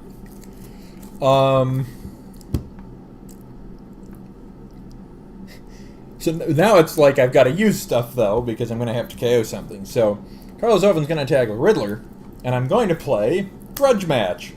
If target attacker is the same cost as a defender, I get +3/+3. Oh, goodness. Is it 8 attack? 8 is the attack. You will take 7 from that. Riddler's so terrible.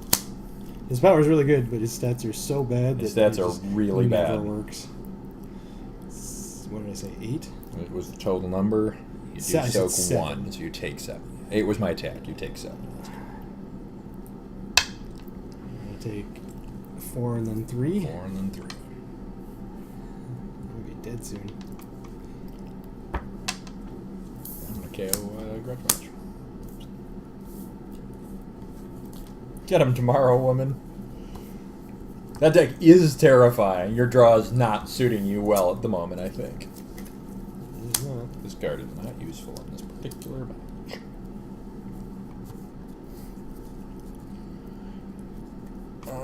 Yeah. Yeah. I'll be recruiting Maxi Zeus. Cool. Whenever an Arkham Inmates character I control causes breakthrough to a player, that player discards a card from his hand. Yeah.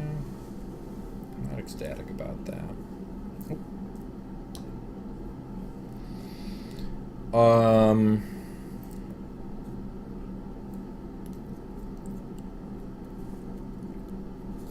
I am going to recruit Genisvel Photon. He is substitute, 7/7 with flight and range. He has, when Genisvel enters play, target opponent loses 1 endurance for each face-down resource he controls. So you may flip things in response. I don't even know if I can. I think I cannot. Haha! Not a single one. Get him, Genisvel! Ouch. 4 ping? It is.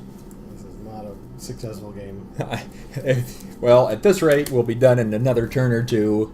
Though I'm down to 2 cards, and you do stuff when I'm out of cards. Is But that I've true? discarded. No, maybe not. I don't remember. But you make me run out of cards. I'm going to exhaust the Riddler to play Riddle Me This, which I may only do during my attack step. Exhaust a ready Arkham Inmates character control. If you do, target player reveals 2 cards from his hand. Choose one of those cards. That player discards that card. Aw, that's unfortunate. Then I have made an incorrect selection without foreseeing that. I'll discard my 5-drop. It doesn't matter. Then I'm going to attack tomorrow. Yep. I'm going to flip up Dangerously. Oh, interesting. I can't actually do that. Never mind. Your attack is 6. Yep. So get rid of the counter, I guess. I will take 3 breakthrough. 2 for the stun. I take 5. I have taken damage. Blood is drawn. So you got your hand empty, You did. but You got rid of a really, really important card. I am, however, going to activate to put the top card in my next making about. the rest of this I think is just a bloodbath. Well, We'll see. Yeah, I'm gonna attack Maxi Zeus for 7. Yeah. I will take 5.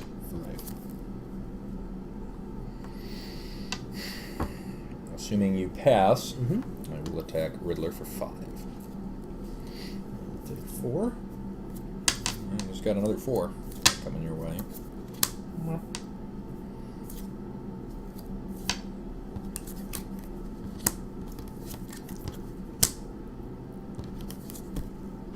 gonna keep Tomorrow Woman. That'll show you.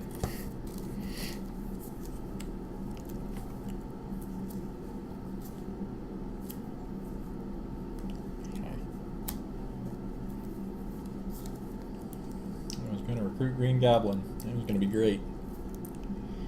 Now I've only got 1-drop Green Goblin. That's a good one, though, as I remember. He's interesting. I may stun him to put a 1/1 counter on someone. I also have Joystick. She gets... You are not doing this right because you didn't KO something. One of You're those needs right. to be a resource. You're right. That's true. Well, it doesn't need to be. That's true. Okay, a Speed Demon.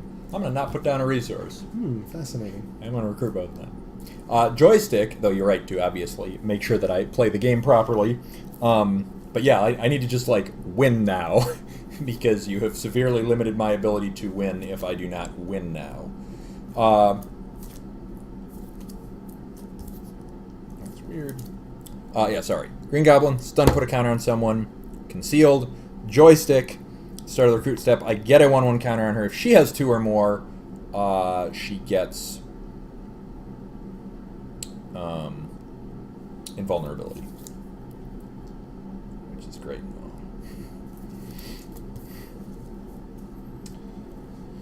Well, I've got Computo.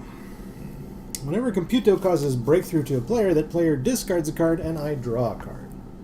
Right. Right. I'm feeling it.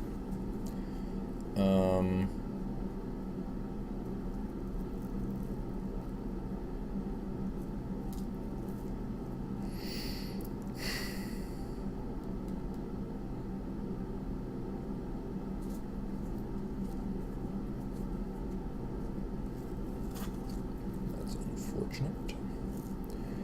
I think I gotta attack Computo with these 2. Feels so bad.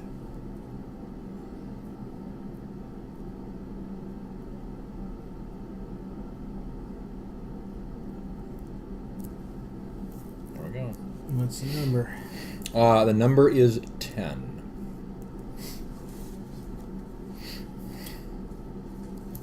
I'm going to play Tempest Fugit. Oh no. Target future foe's attacker or defender gets +1 defense to this attack, and an additional +2 defense unless an opponent discards a card. An additional +2? Mm-hmm. That's real bad. So you're +3 defense. Mm-hmm. Wow. Your deck does things when I'm out of cards. Infrequently. What about the top card of my deck in resource row?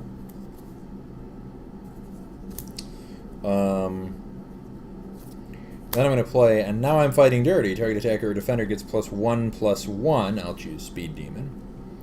And then I'll throw a counter on Speed Demon. We are tied. It's not free. Ah, true, the damage. Yes, yes. Got you up to 13, huh? 6 and 6. No, it didn't. Got you up to 12. 12. I thought I was 1. I was at 10 initially, and I got myself Oh, but an I'm additional +3, so I am 2. 12. Yes, You're yes, right. yes. Okay. That's gonna work. Larger. Stun with 3 cost, yes. You take 3. It is worth noting she's a free recovery. That might not change your mind. Because I use this to get my 5th resource so that her power triggers, which is weird, and I didn't think about that. But it's a cool interaction. I'll get the little guy then. Sure. Why not? Sure. Why not? Fair enough. That was my attack. To you, good sir. Boy, that'll be enough to finish me off, wouldn't it? It means I have to hit tomorrow, girl. That's kind of To remove more attack from the table. It's funny. Does it though? Do I get you if nothing happens? It doesn't. It does not. I have 11 coming your way, but you will soak a bunch from the dude. So unless I have an attack pump of some sort, you're correct. I can't kill you with the next attack. But if I have an attack pump, I'm gonna maybe. attack. I'm gonna attack Joystick. Yep. Yep. That's right.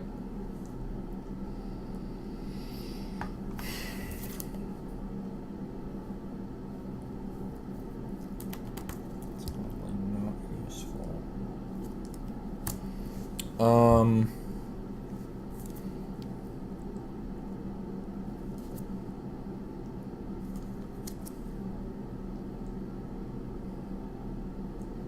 Yeah. I just have to take it. Your attack is 6. I will take 3 breakthrough. 2 for this time, that's 5.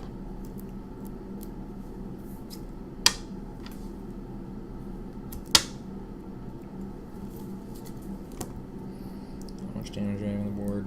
If I attack you with Genis Vel, we'll deal you 5. Then I will attack you for 4 more. That's 9. No, that's 8. Because that's how math works. Which means, you see, I think I just attack Maxie. It'll work. I will take 5. Have any tricks? I do. Ooh, interesting. It's risky, I had not foreseen this. but I don't think you can easily target Tomorrow Woman. So I'm going to play Altered History. Recover target stun future Oh foe's character my. control unless an opponent discards a card. It's legit. That saves you some real damage. That'll work. I got a pass. Shoot. It's going to be really difficult. Hey, during the draw phase, I team up twice. Feeling. After your draw. Right. I KO that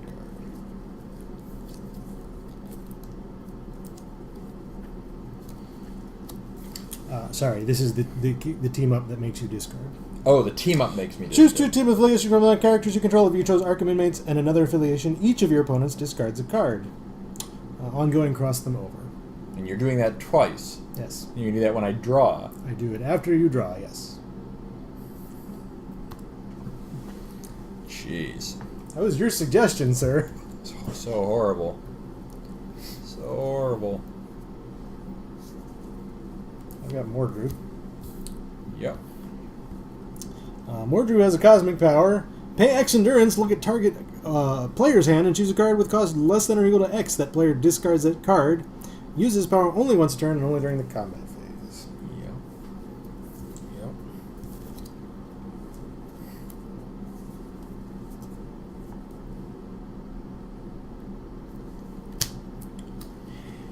Yep. I follow. You get a counter on Speed Demon, is that right? We're on turn 6. Mm-hmm. It's got 1 a turn. Should be 5 and 1 from Green Goblin, so I did not put the counter on him yet. Great. Now we just have this problem to solve. And it's your initiative. Mm-hmm. Great.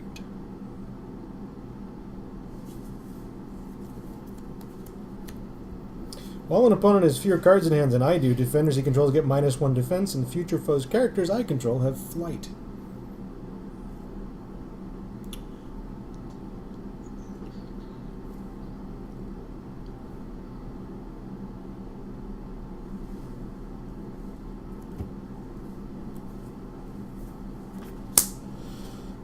Play Return of the Demon's Head only if I control a future foe's character and only during the combat phase, unless an opponent discards 2 cards. Characters my opponents control with a cost 4 or less lose all team affiliations while defending this turn. It's all of them.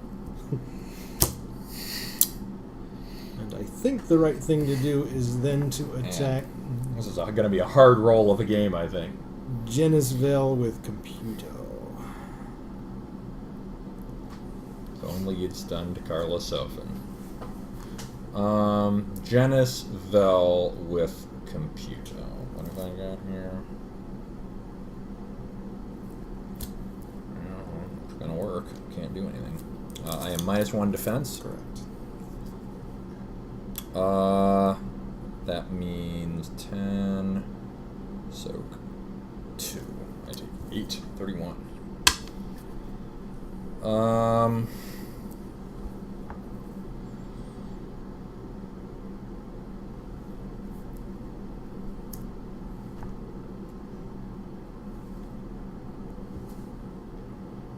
Oddly, my best play is to attack Maxi Zeus with Speed Demon for 7.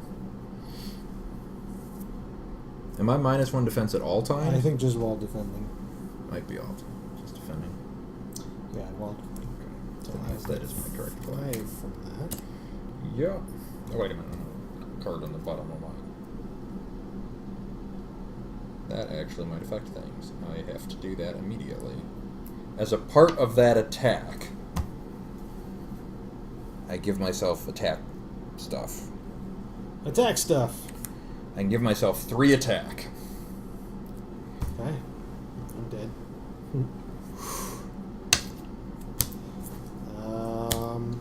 To be clear, it is +2 attack plus an additional 1 for each time an opposing character was stunned or KO'd, which is actually 0, so it's +2 attack. So you would be at 0 if you have no power-ups or other things that boost defense. So the last thing I do is hit, I guess. It's the same More- other way. No, you're right. It's the same other way. I'll hit Carly. I do have a power up, so it's 13. I take... Your attack is 13? And I'm -1, but I take 13. Boy, that deck ramped up fast when I stopped being able to recruit characters.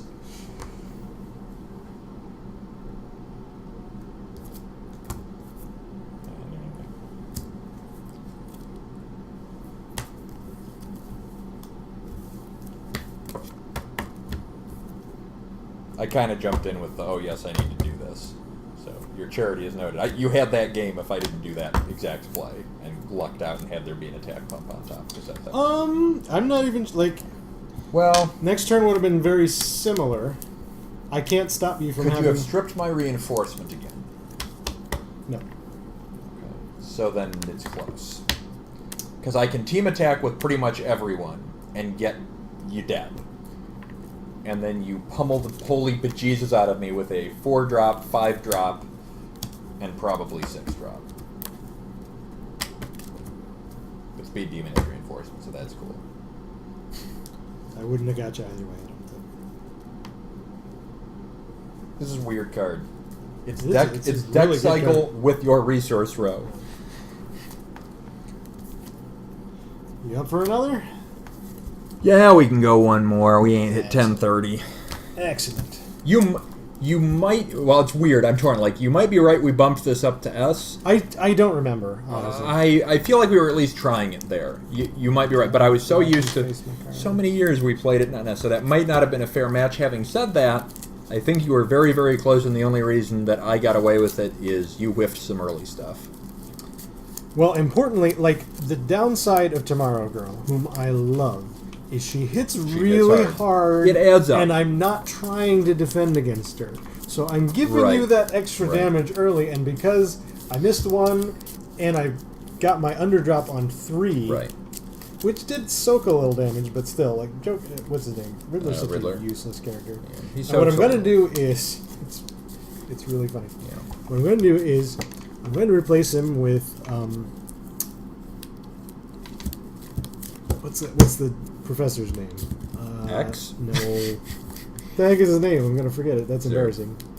But there's an Arkham Inmates guy who's a 2-drop, Okay. and his boost is you discard a card. Ooh. So you And play him on 3 and just I get think he's a discard. 1/3, but but Riddler's a 2/4. So like, if I have to play a character, I may as well play the 2-drop and make you discard a card, Right. Oh. because Riddler never fires, like never. You know, it's funny. I think Riddler is better in not a concept deck. Sure. Because with that deck, you can't afford to bring out characters to really protect him to allow him to do his thing. Well, Riddler. The secret of Riddler is he's a late game play. He's not a 2-drop on 2, Right. or whatever, 3-drop on 3. Right. He's I've got this really crazy board position, and now I have Riddler, so now I have to choose whether you deal with my board position or I get your cards out of your hand. I assume we're going up to S. Mm-hmm. Uh-huh.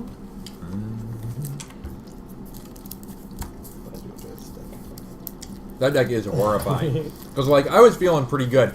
I was a little bit worried because it is critical in that deck to make multiple early drops.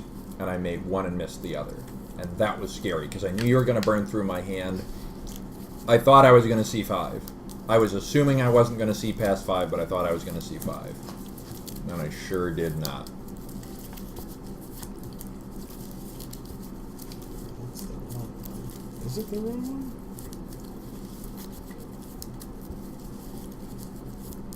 No, it's the right one. It's so awful. Well, you helped. I mean, you spent some cards. Yeah, that's true. It would have been better if you didn't. You discarded 1 or 2 Well, cards for something. I don't even remember what they were, but There was... you and I were working on your deck that game. Did I actually make myself discard? There was a turn where I recruited 2 characters but didn't put down a resource. You did something early. It might have only been 1, but you definitely had to put a card in your chaos pile. I don't know if you played a plot twist or something. I Maybe. don't remember. Maybe. You spent something. Maybe. Maybe before I knew what I was getting I was into. excited. Yeah. No, you really don't want that against that deck. It goes real bad. Freak it tomorrow, girl. It's so horrible. There's a card in that deck that says, and I was all excited, it's like KO a defender you control and stop an attack.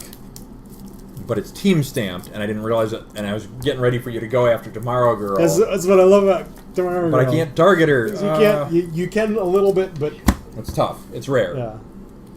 It's actually not that rare, but it's probably rare in our decks. And it's rare to do it in a way that gets her stunned, which is what I need. Like, it's a very specific right. requirement.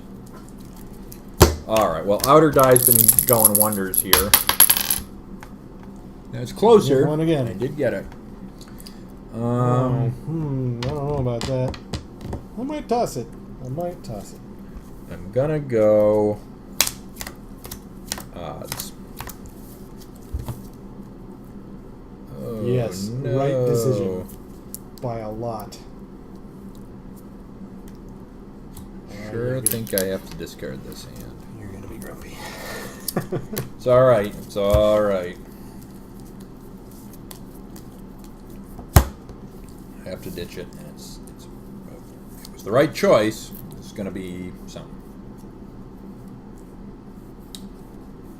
Okay. No. Maybe not. Something's missing here. I will have to be careful about that. I did go odds. Okay. This time I do not have a 1-drop. And I will not be recruiting a 1-drop either, so let's just keep going. Our decks shall remain a mystery this turn. Okay. Okay. Now you're just trolling me, deck. Now you're just trolling me. That's interesting. So now I can choose to do that instead, which makes the other things, but also... Is it the right? I'm not sure. It's awful. Because of the thing that's missing. Alright, well, I'm going to recruit Natasha Irons Starlight. Natasha Irons Starlight has Vengeance whenever Natasha Irons becomes stunned. Target Revenge Squad character in my front row gets +3 attack this turn. I do remember a trick to playing around that deck a little bit, which is I just don't recruit a 2-drop, and then I don't stun you and trigger your Vengeance power. So I'm going to execute that strategy. I've got 2 battles for Metropolis. Ongoing, Revenge Squad characters in my front row get +1 attack. I will attack you for 4. You know. That'll work. My strategy wasn't as hard a counter as I was hoping it would be.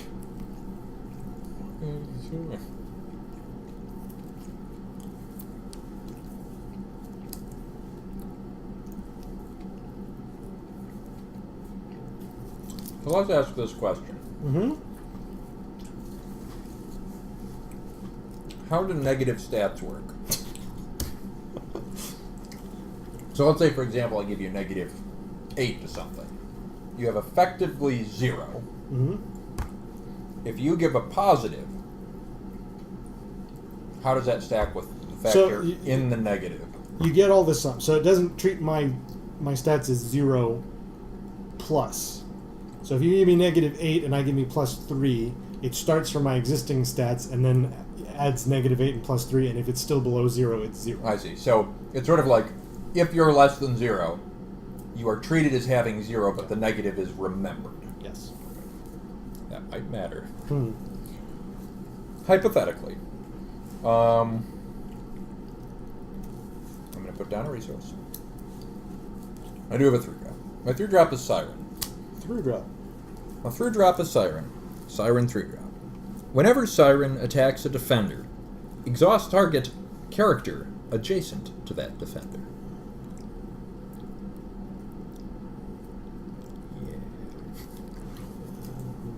Cements what I have to do, No. which is recruit Ultraman, whose power is cosmic. Characters my opponents control get -1 defense. Sure. Why not?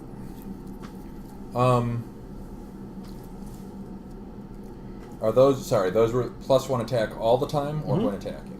They're all the time? All the time. That's annoying.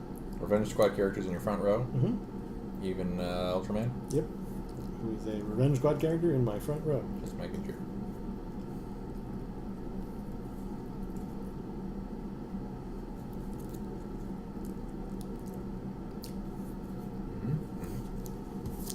I see.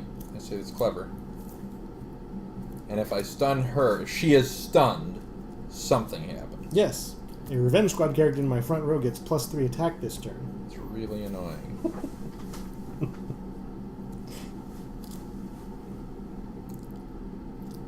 It's annoying on many levels. Still, I guess I have to attack.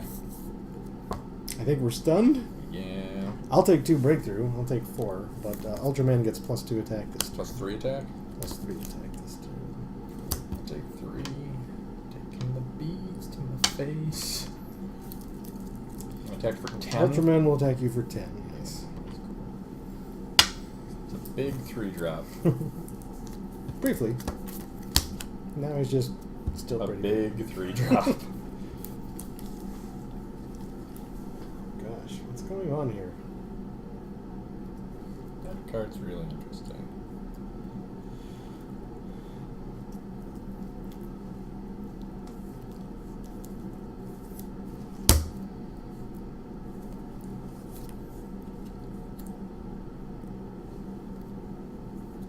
The draw is very strange. Yeah. Yep.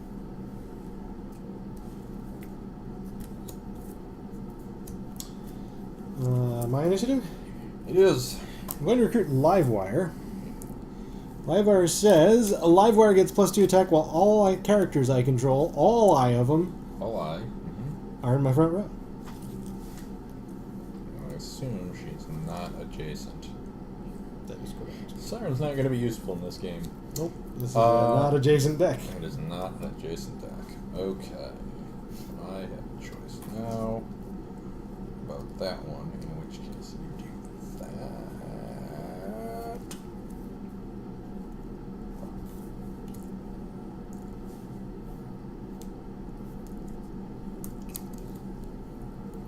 We gotta do that.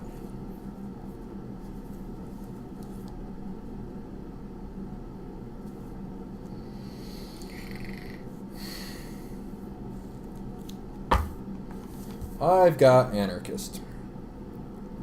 Anarchist says, whenever you play a plot twist while Anarchist is defending, you may stun target non-attacking character with a cost of 2 or less.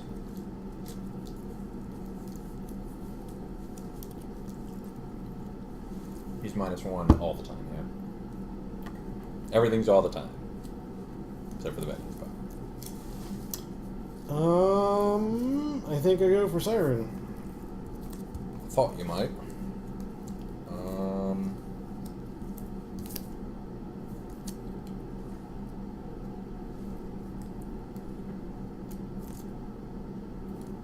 Thought you might. Your attack right now is 4, and my defense is 3. I'm gonna power up twice.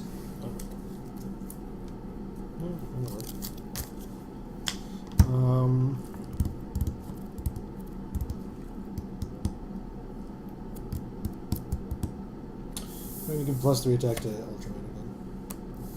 Not bad. It's not bad. Livewire is plus attack when attacking, or also all the time? Also all the time. +2 attack. She's also +2 attack for your 2 plot twists, so she's +4 attack all the time. And -1 defense all the time. That is true. I agree with everything you just said. Siren is going to attack Livewire. And I'm going to play the best at what they do. Play only from your hand. Target character gets -2 defenses attack, or -4 if I control an X-Force character. -4 defense. But only play from hand. So I'm taking a swing at Livewire. Dumb requirement. To play from your hand. Or like bigger when targets X-Force. Like, I don't know why they're in cards like that. That was weird. Probably should have just been 3 and whatever.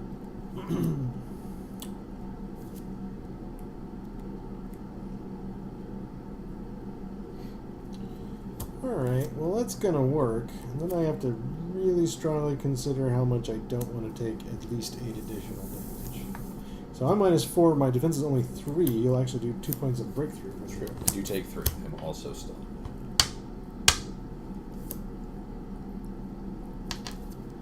It is the last opportunity for me to take advantage of your power. That's true. What does it get me? Damage. Stun both of your characters. Probably. That's a pretty safe bet. It's not a sure shot, but it's a pretty safe bet. I will lose my counter and my character. And then we'll go to next turn, and I'll have what? The Live Wire, who's okay, versus your Airwalker, who's got similar stats, but a cool power.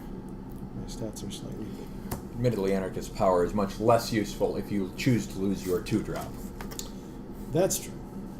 Oh yeah, that's right. But his stats are decent. Like, he's a decent stat character. Gosh, that's a really tough call. It is a tough call. It's tempered a little bit by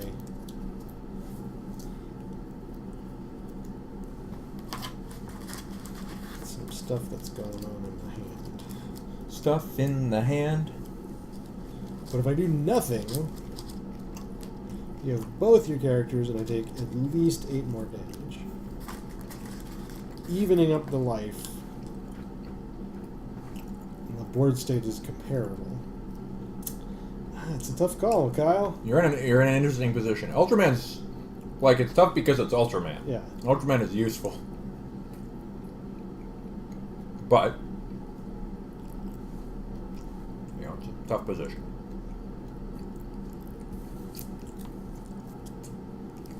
That was my initiative, well, and I whiffed on the attack. That's what happened.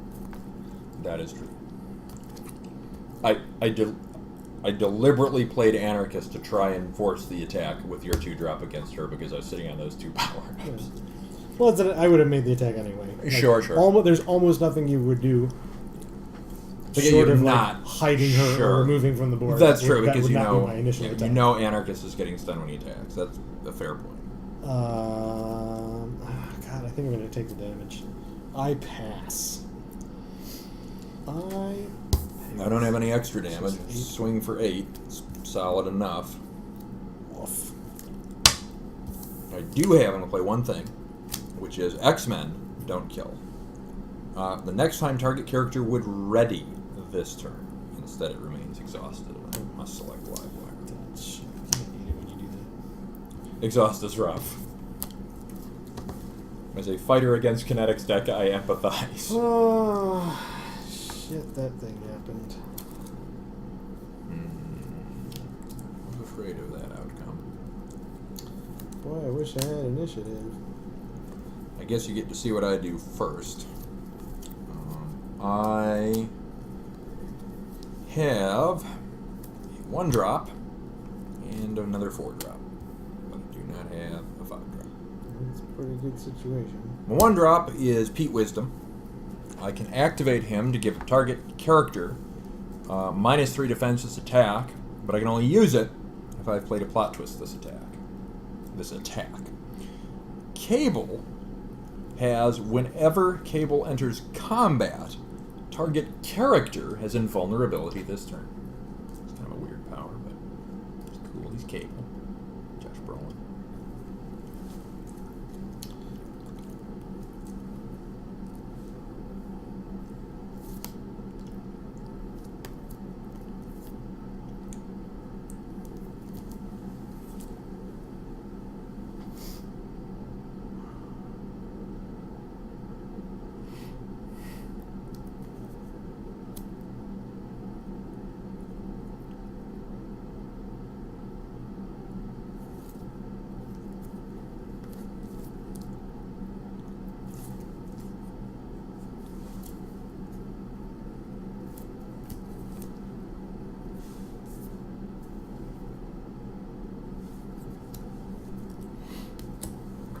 Clinches it. That's kind of funny. Alright, I'm going to recruit a Great White. Other Arkham Inmates characters I control get +1/+1 while they're not adjacent to any characters. That is funny. I was so psyched about Siren. I'm like, her power is really good. It'll carry me there. And it's not proving even remotely consequential. Also going to recruit KG Beast.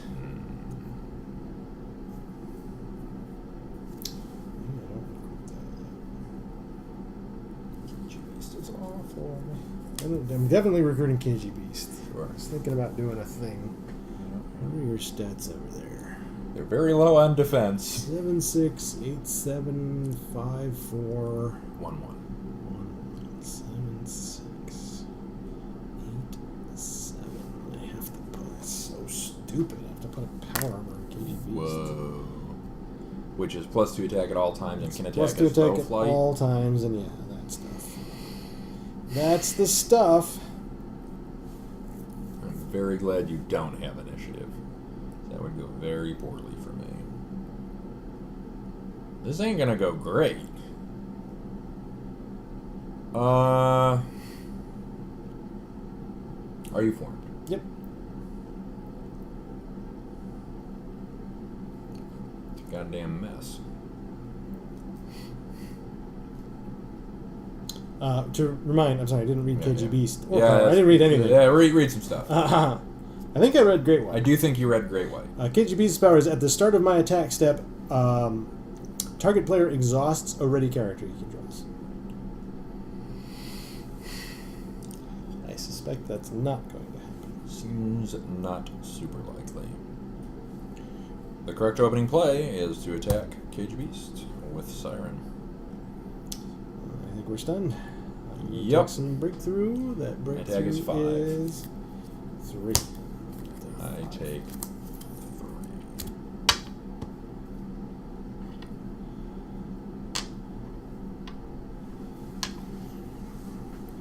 Here's where she gets them. What is Cable's power? Remind me. Cable's power is whenever Cable enters combat, so this can happen multiple times a turn, target character has invulnerability this turn. That's a weird power. Isn't it What kinda deck is this? I don't recognize it. It's playing weirdly. Pete Wisdom is the key. I will read him again, and then you will be able to conclude. He has target attacker or defender gets -3 defense attack. Use only if you've played a plot twist this attack. Twist deck. But Cable's your... Oh, he's a 6-drop. Okay. It's a 4-drop and a 6-drop. 4-drop Cable sees much less play than 6-drop Cable. So, the way I do this is... He's a 7/6 is Cable? Correct. Alright. I'm going to attack Cable with Great White. I'm going to play Hush Baby twice. Twice. 2 Target hushes. Arkham Inmates attacker you control gets +2/+2 this attack if it's not adjacent to any characters. Whoa. So you are +4/+4. That's a lot of the stuff. That's a lot of the stuff.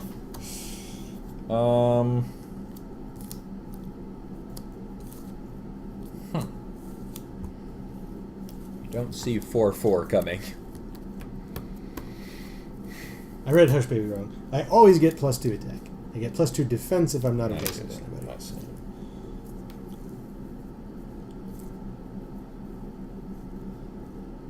It's real costly. Really need to stun Great White, though. Alright. Cable enters combat. Target character has Assuming invulnerability. Cable Target invulnerable, Cable. yeah, that's- He will target himself. That's correct. I don't think I've ever seen that Cable. I might have played him once before, but you're certainly correct. He is not common. And I have to do this kind of weirdly. It's really going to hurt me. Yay! I want things that hurt you. Because I'm your friend. That was a good one. So I'm going to play X-Force Reborn. Recover target stunned X-Force character you control. Oh, Lose endurance equal to no. twice its cost. Don't do that. I don't want that. And it will I want- reduce your defense by 3 now I that want I've played a not plot twist. That. Yeah, that's fine. It's the only way I stun your character is by paying 6 life. And then I'm going to take a ton of damage. Yeah. I am. My attack is only 8. Your attack is 8. Plus those 2 cards. Oh, not teamed up. I still am -1 defense. Yes. Which puts my defense at 5. Your take 8. I would take 7, but 4 is stopped. So I take 3 because I am invulnerable. 18. Did you take your 3s?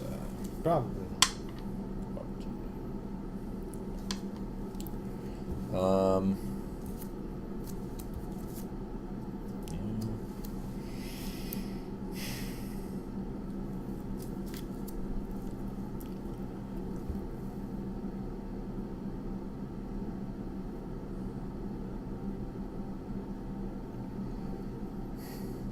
So I attack. It is not certain, but pretty likely I'll get you with as printed. I will get counterstunned, putting me at 14.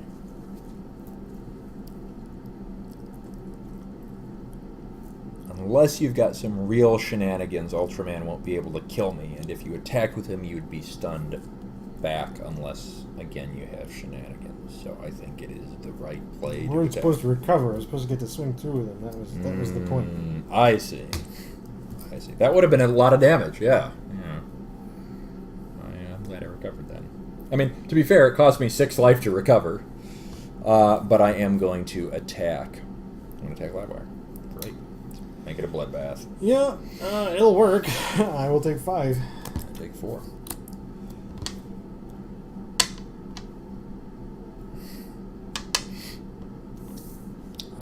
You do pass with Ultraman over there. Gotta recover Livewire. That is not cooperating very much. This is actually a tough choice. So Anarchist is 1 higher on both stats. Cable has invulnerability. Vulnerability is pretty useful here. Who has initiative? 6. You have initiative. That's bad. Oh, that's bad. Survival's going to be hard. I have to play more defensive, and that means I keep Cable. Cool. Kill. Cool. Oh, I love that character. I wish I'd drawn that character a while ago. You're an awesome character. I'll wait and see what you do before I do the things. It's so bad. Yeah.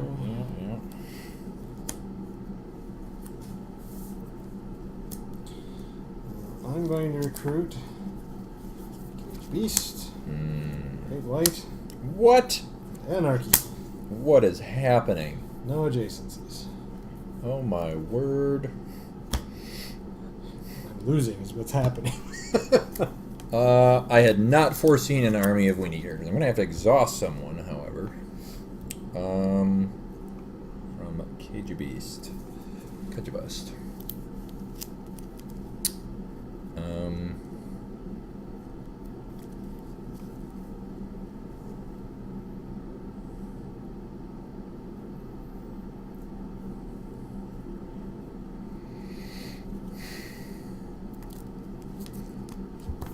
I have Roberto da Costa, Sunspot.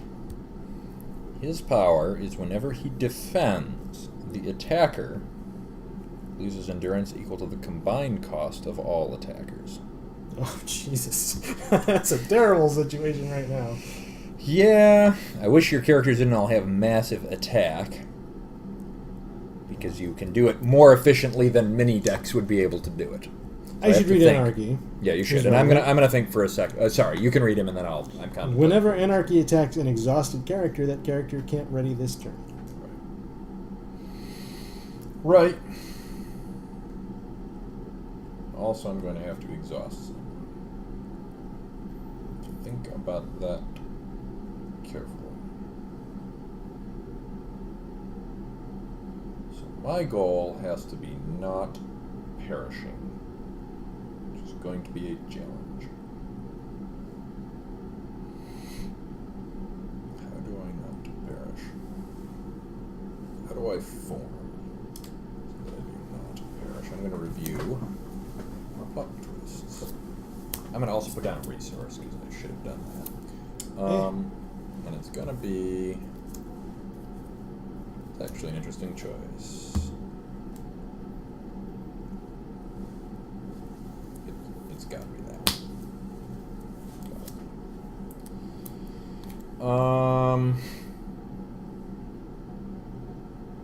That's really weird. That's really weird. I didn't think that was going to matter. That might matter. What's going on? I don't know how to do this. Right. You don't... Unless I'm mistaken, you do not currently have a visible way of giving additional characters flight. Is that correct? Correct.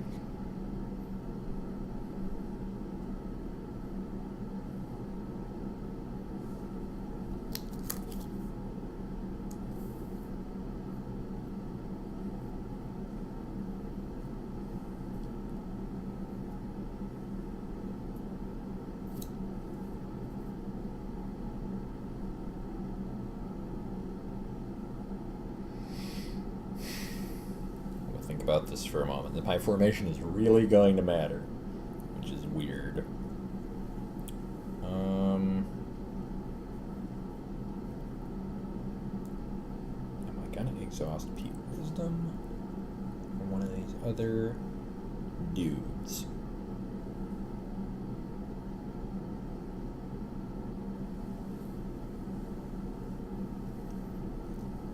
I could exhaust Siren.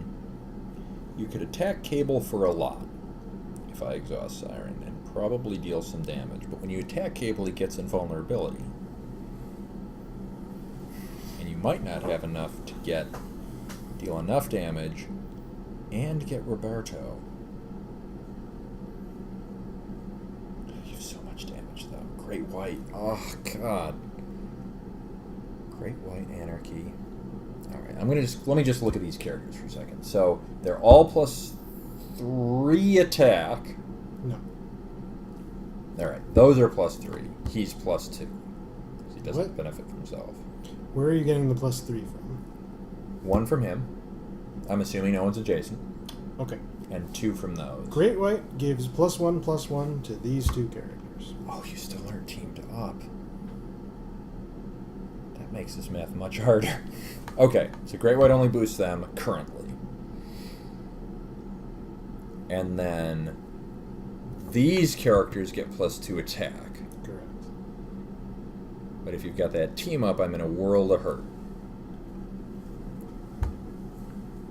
So what are the odds of you having that team up? It's not 0, but it's low.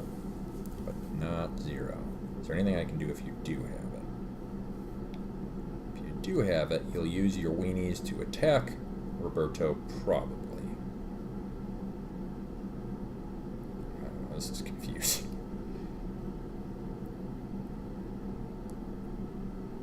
14 life.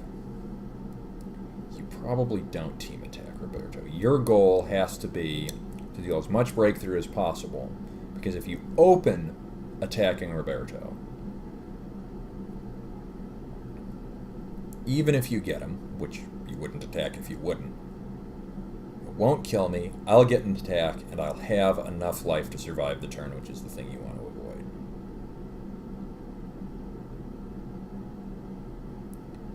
Which means what?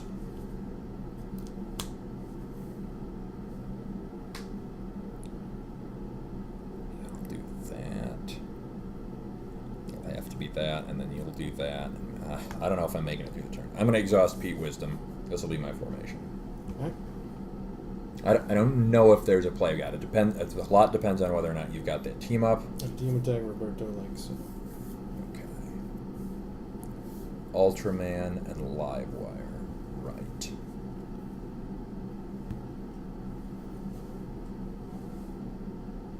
Interesting. You're at 17 life. Ugh. Okay, so when you attack Roberto, you are pinged for the cost of the attacking characters, which is 7. That's useful. Do I just try to out-damage you? Probably. A lot of damage. Okay, I will deal the damage to Livewire. I can't stop this time. I take 6, and I'm at 8.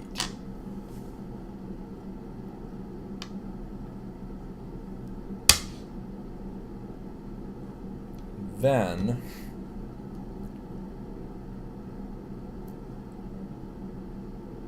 Cable is going to attack KG Beast.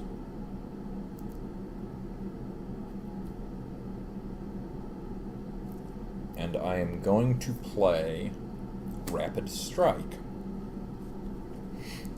Target defender gets -2 defense this attack. Then, if it has 0 defense, stun that defender. Oof. That's unfortunate. And I make Cable invulnerable, but then he readies. So Cable is invulnerable for the turn. Is that true? No, I make Siren invulnerable. That's the correct choice. That wins the game for you. I wasn't going to win the game anyway. But that was the definitive play. I totally lucked out because you didn't have a team up. Attack Cable. The team up is huge. Yeah. I give my Cable invulnerability, and I'm stunned. And I'll stun my character and attack you for 5. That was a terrible draw. That was a terrible draw. You didn't have a team up and you missed 6, and that was pretty huge. I missed 4, 5, and 6. I missed 5 and 6.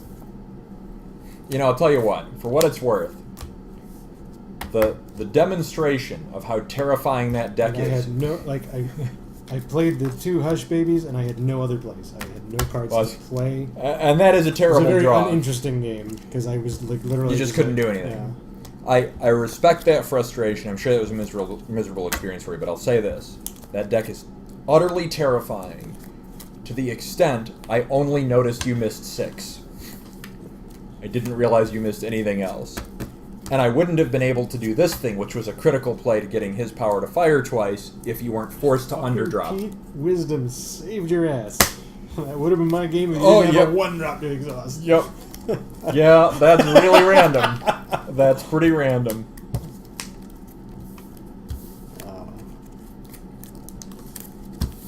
Thanks, Pete Wisdom. It was a weird game. I am sorry your draw was particularly Don't underdrop with a hidden 1-drop. That's what I need you not to have. I wanted a 5-drop. That might have been my demise. I don't think I ever saw a 5-drop. No, I did. I did see a 5-drop. My 5-drop in this deck is awesome. My 5-drop, who I drew on 6s, Hepzibah, who's just fun. And I like saying Hepzibah. And it could have meant my demise to recruit Hepzibah, but it's what I wanted anyway. No, it wasn't a bad game, but my draw was Yeah, well, you know, if you have a really shitty draw, it can be a frustrating experience.